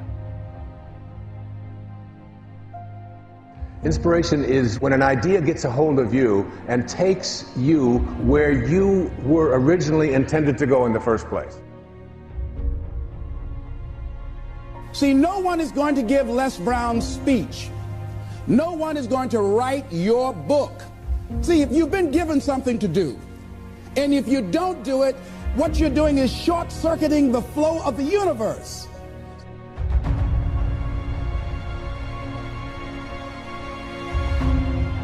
When you live an inspired life, you begin to feel as if you're on purpose. I guarantee you that at the end of this show, you will not have to ask the question, what is my purpose? You can find your calling by just being willing to listen.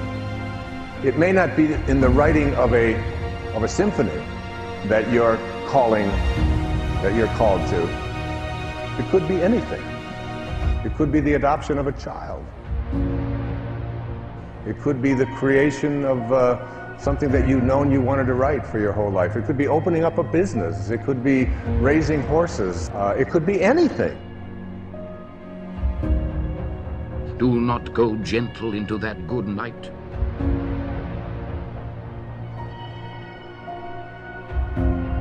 That there's something bigger. There's something that is greater in our lives, and when we connect to it, we allow it to take us where we were intended to go when we signed up for this. Most men live in quiet desperation. That most of us go through life because we're not using that which we've been given, that we are punished, that we're going through life getting up in the morning with no reason to get up. Once you find out your purpose in life, and once you decide that you're going to live a life of sharing and giving and contributing to life, you don't need an alarm clock to get up. You are needed. What is it that I'm supposed to do? What is my life worth that we're in? If you decide that I'm going to begin to start living life generously, I'm going to start giving more of myself, I'm going to start putting out more, contributing more to life. Here's what's going to happen, ladies and gentlemen. I guarantee you that life will take on a whole new meaning for you. I guarantee you that as you begin to give more of yourself in your work, give more of yourself in your marriage, give more of yourself in your relationship with your families and friends, give more of yourself to your talent, to your vocation, to your job or your business, as you begin to set high standards for giving that which you have been given to share in the universe, I guarantee you that life takes on a whole new dimension. There is something that is calling you. And when an idea gets a hold of you, you get into this place of surrender. And we say a motivated person doesn't allow obstacles to show up in their life and doesn't allow for anyone to interfere with them, and is really highly directed towards a particular goal. So motivation is getting a hold of an idea and carrying it out.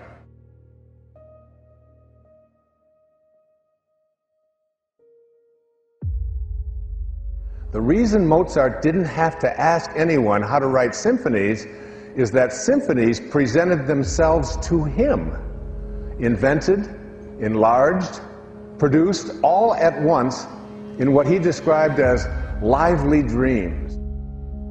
Rage, rage against the dying of the light. I choose not to sleep in. I don't give in to the temptation of the warm blankets. Do not go gentle into that good night. Rage, rage against the dying of the light.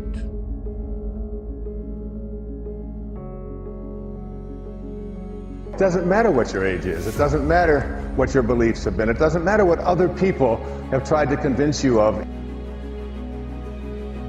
If you're going to have lasting change in anything, you're really talking about just raising your standards. The true quality of a man is what do you do when nobody's looking? I mean, I always tell people, if you want to know how to change your life, I give it to you in 3 words, boring as it sounds: raise your standard. And get out of bed at 4:55. A vast majority of the world is still sleeping. You aren't. You are up getting after it. The world is yours when you are up before the enemy. There's no traffic. The gym is empty. There is no one to distract you or call you or send you some stupid text about something you don't care about. Everybody in life gets their musts. They don't get their shoulds. Lasting change is different than a goal. You don't always get your goals, but you always get your standards. But when you decide something is a must for you, an absolute must, when you cut off any possible, you say, I'm going to find the way or I'm going to make the way.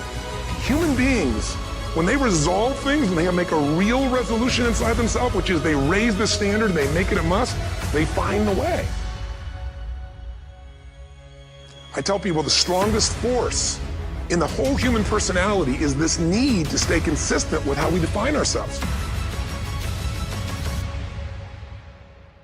So, go to bed early and wake up early. People constantly ask me for the secret of getting up early. I tell them it is simple. Set your alarm clock and get out of bed when it goes off. That's it.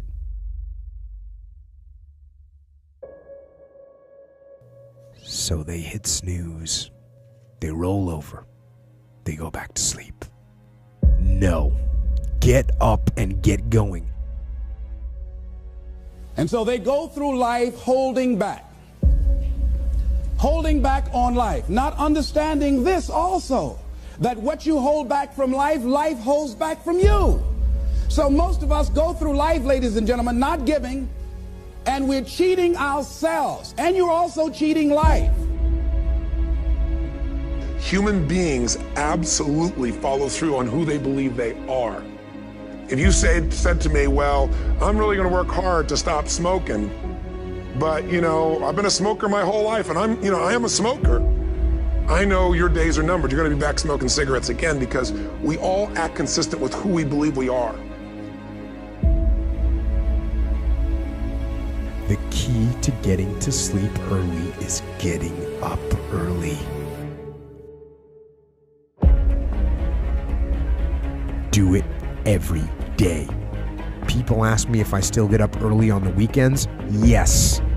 See, I believe that all of us have some work to do.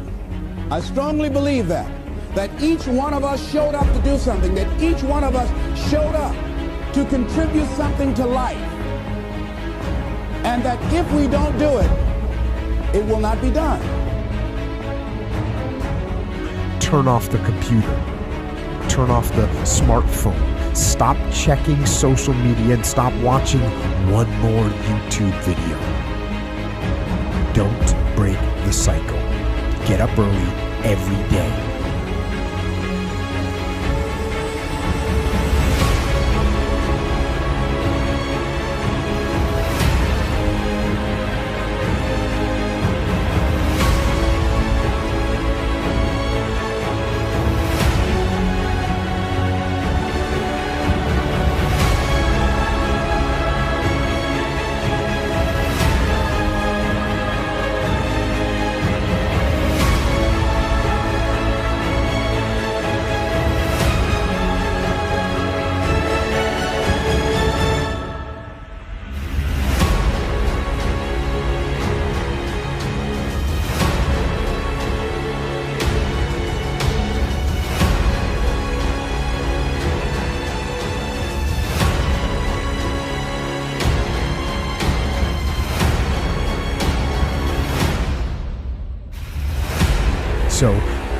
bed early and wake up early.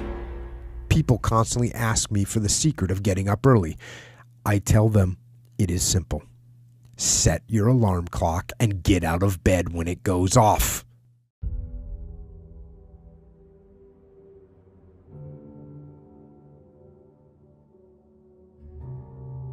You'll see a fight sometimes, you'll see a fighter, and I mean that fighter is getting his ass whooped. From pillar to post, he's getting knocked down, beat up, eyes black and bloody, face beaten, and everybody is wondering,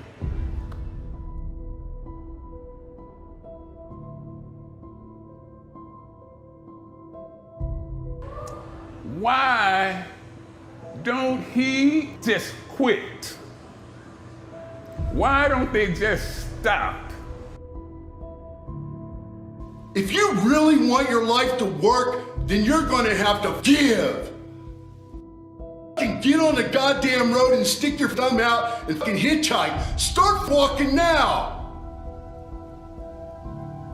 Nobody is going to hand you the fulfillment of the dream you have in your mind about a great life you want to live. Don't write me and tell me that in 5 years you picture yourself as a pro wrestler, but when you answer other portions of the questionnaire, you're not even in the gym yet. This is what's wrong with people today.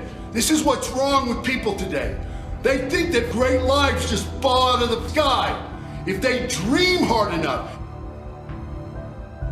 fantasies hard enough and long enough, they keep stroking that their life will turn out just the way they dream.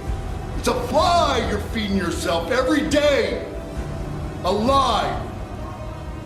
Why would they continue to fight? Why would they continue to go on even though they are being beaten all across the ring, the octagon, or the wrestling mat? Why would they do that? What would make them do that? Your life will not wait for you to quit telling yourself lies. It will go by and your whole life will be a lie. And the answer is simple. They cannot help themselves because they are a fighter. And being a fighter, it is inbred in them to fight. No matter how difficult or lost the situation may seem, they cannot help themselves. It's impossible for them to stop fighting.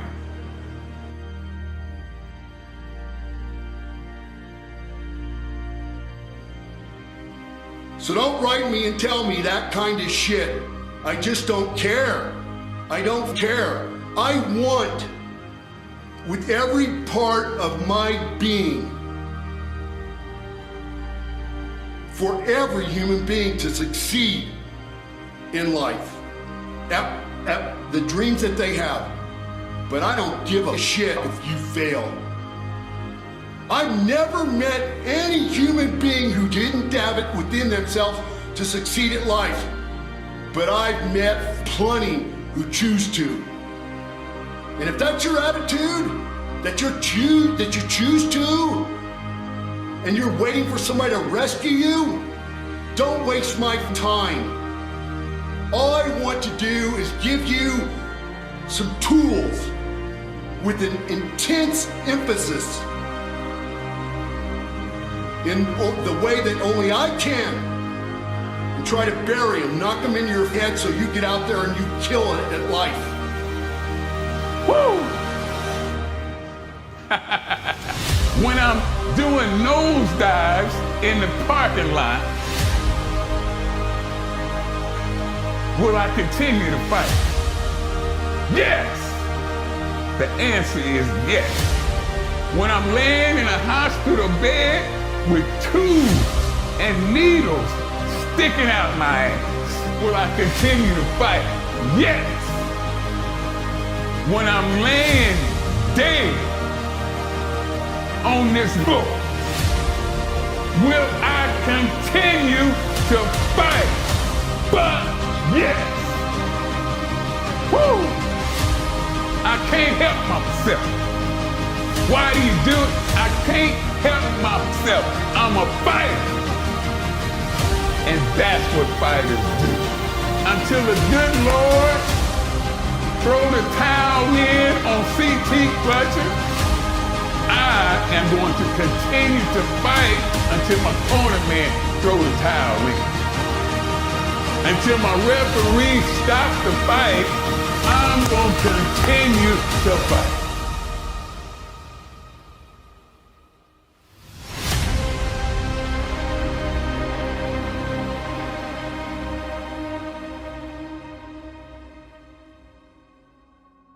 Find something you love to do. Do it every day. Be obsessed. Balance can come later. Use your imagination. Put pen to paper. Declare your intentions. Set small goals. Knock them off, set more goals. You have a lot of potential as a child, but none of that is capable of manifesting itself as freedom before you become disciplined. Build confidence. Grow a deep belief. Outwork people. Play the long game. You don't have to be the chosen one. The secret is to build the resolve and spirit to enjoy the plateaus. The times when it doesn't feel like you're improving and you question why you're doing this. If you're patient, the plateaus will become springboards. Finally, never stop striving, reaching for your goals until you get there.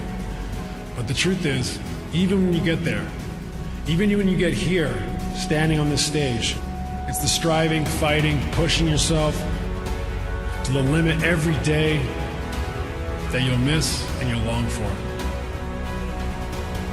If you want to be a grocer or a general or a politician or a judge, you will invariably become it. That is your punishment.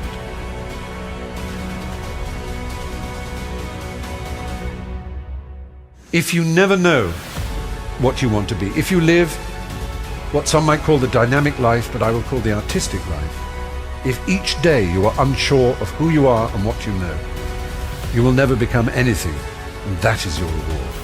When you grow up, you tend to get told that the world is the way it is, and your life is just to live your life inside the world, try not to bash into the walls too much, try to have a nice family life, have fun, save a little money. Life can be much broader once you discover one simple fact, and that is everything around you that you call life was made up by people that were no smarter than you.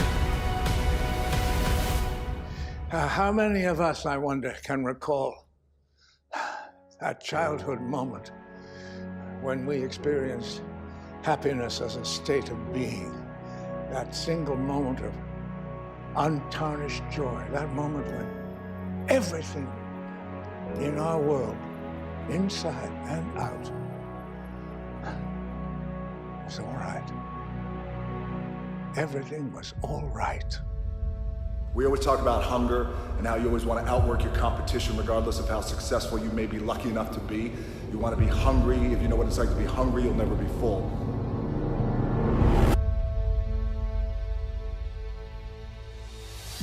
It's one thing to be hungry, it's another thing when you're starving for greatness and starving for success. What if? A lot of times I'll be in a 200-mile run or something like that, and I'm all jacked up. Body's broken, mind's broken, spirit's broken. I start to say, what if I can pull this off? Greatness, it's in my DNA. I know what it's like to operate every single day, regardless of the success that I've been a lucky son of a bitch to achieve. I operate every day as if I'm starving. It's the what if I can pull off a fucking miracle. What if I can become someone that no one thinks I can be? And just me talking about that, I have the hair going up on my arm because it makes me just like, what if? When you're trying to get better in life, the grind is forever. There is no end. There is no countdown. As long as you're breathing, you gotta keep trying to get better. You've never arrived in life. Stay hard.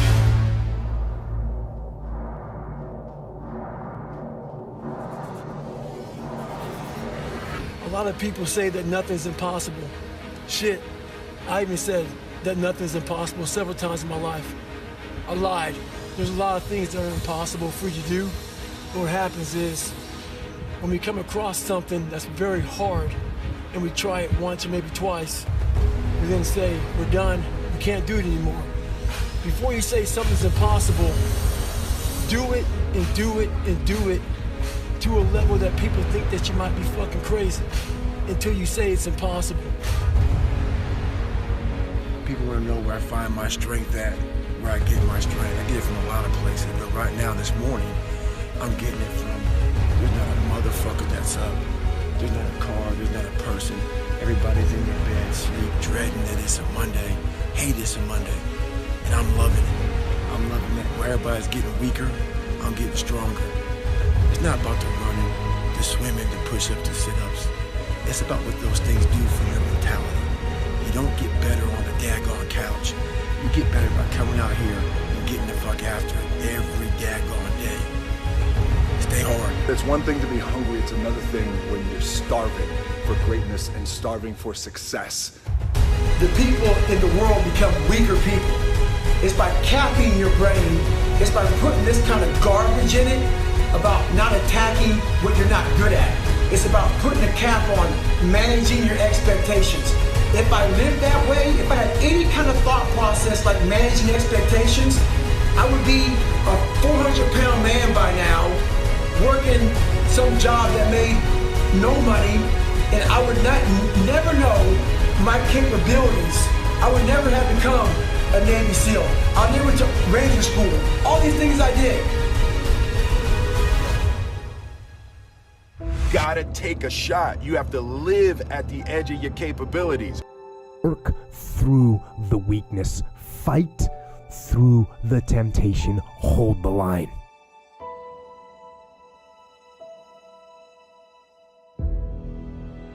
You gotta live where you're almost certain you're gonna fail.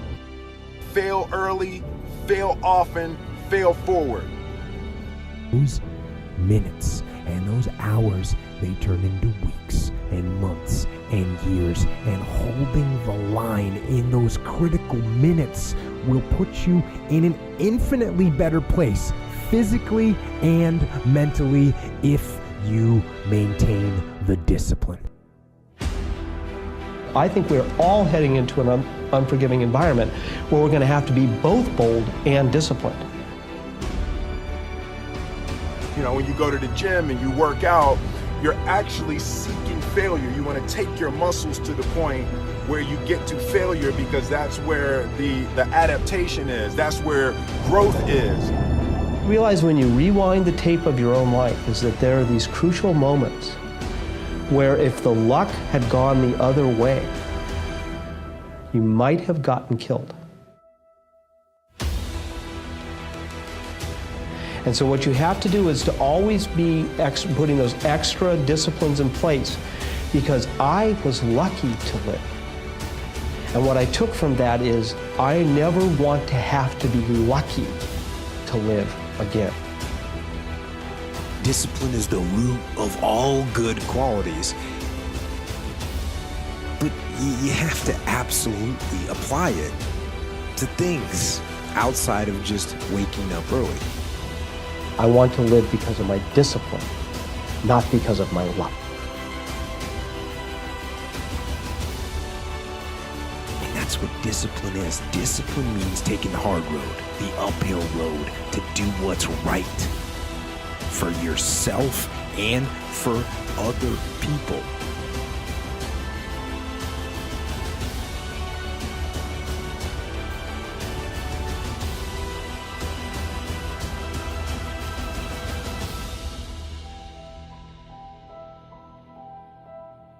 And most importantly,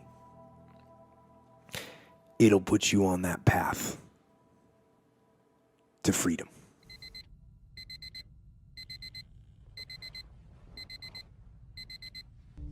It does start with waking up early. It really does. So often the easy path that calls to us to be weak for that moment, to break down for that moment, to give in to the desire and the short-term gratification.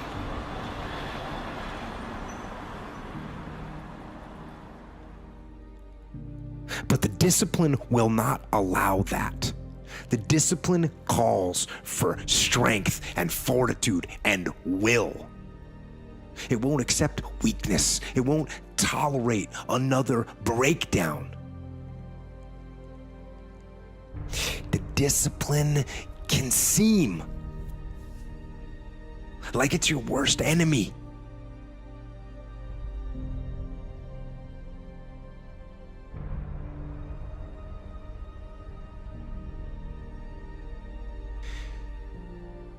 But the reality is, discipline is your best friend. It will take care of you like nothing else can. And it'll put you on that path.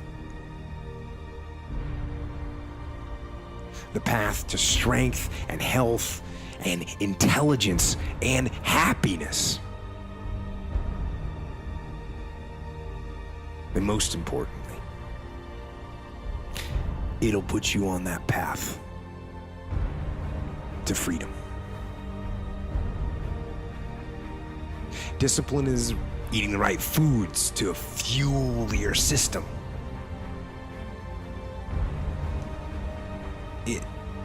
It's about disciplining your emotions so you can make good decisions. It's about having the discipline to control your ego so your ego doesn't get out of hand and control you. It's about treating people the way you would want to be treated. And doing the tasks that you don't necessarily want to do, but that you know will help you or help your team. It's about facing your fears. It takes discipline to face your fears so you can conquer them.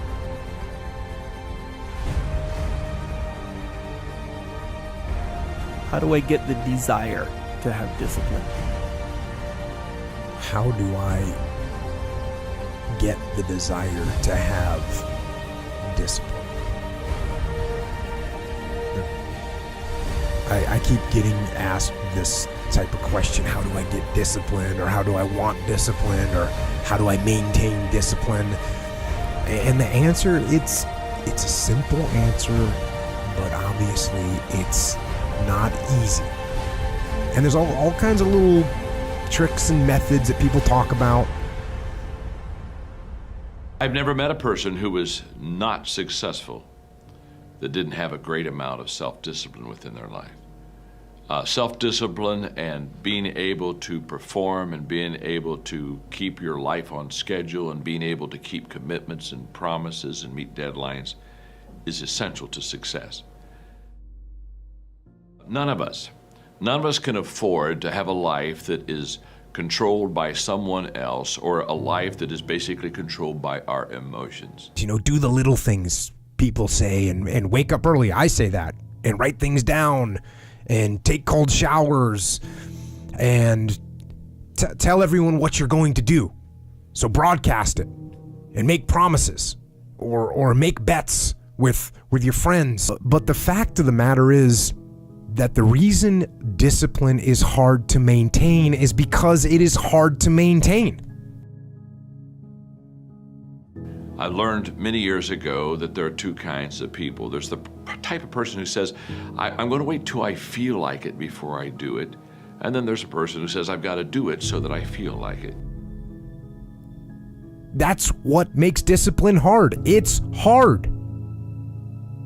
And if you hear me claim that discipline is easy for me, then straight up, that's just my ego talking. That's what that is. And it is work to maintain the discipline. That's what it is, work. One will never get anything done because they're still waiting to feel the moment to move, and the other person says, no, I need to move, and then I will begin to feel the moment. Maintaining the standard.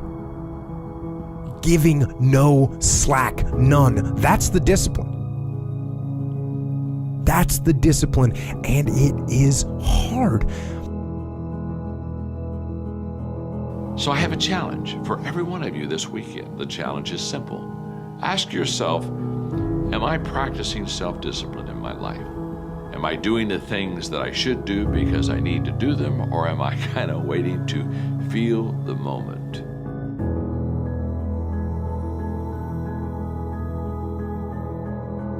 And if there's one thing I would say that does make it easier, it's to envision what it feels like when you're done. What it feels like after you've worked out, or you've held the line on your food intake, or you've pushed through some monotonous project that you have to do, and all those things. When they're done, they feel good. It's real simple. If you don't work out, you don't get a muscle, right? So I always tell people there's a daily practice like priming. If you don't do that, if you get up and you just have no discipline whatsoever, you get no value of anything. Your diets don't work when you don't do them. Exercise doesn't work when you don't do them. But most of the people have some experiences that they want to shift. And once you shift those things, your whole life changes. But life is constant growth.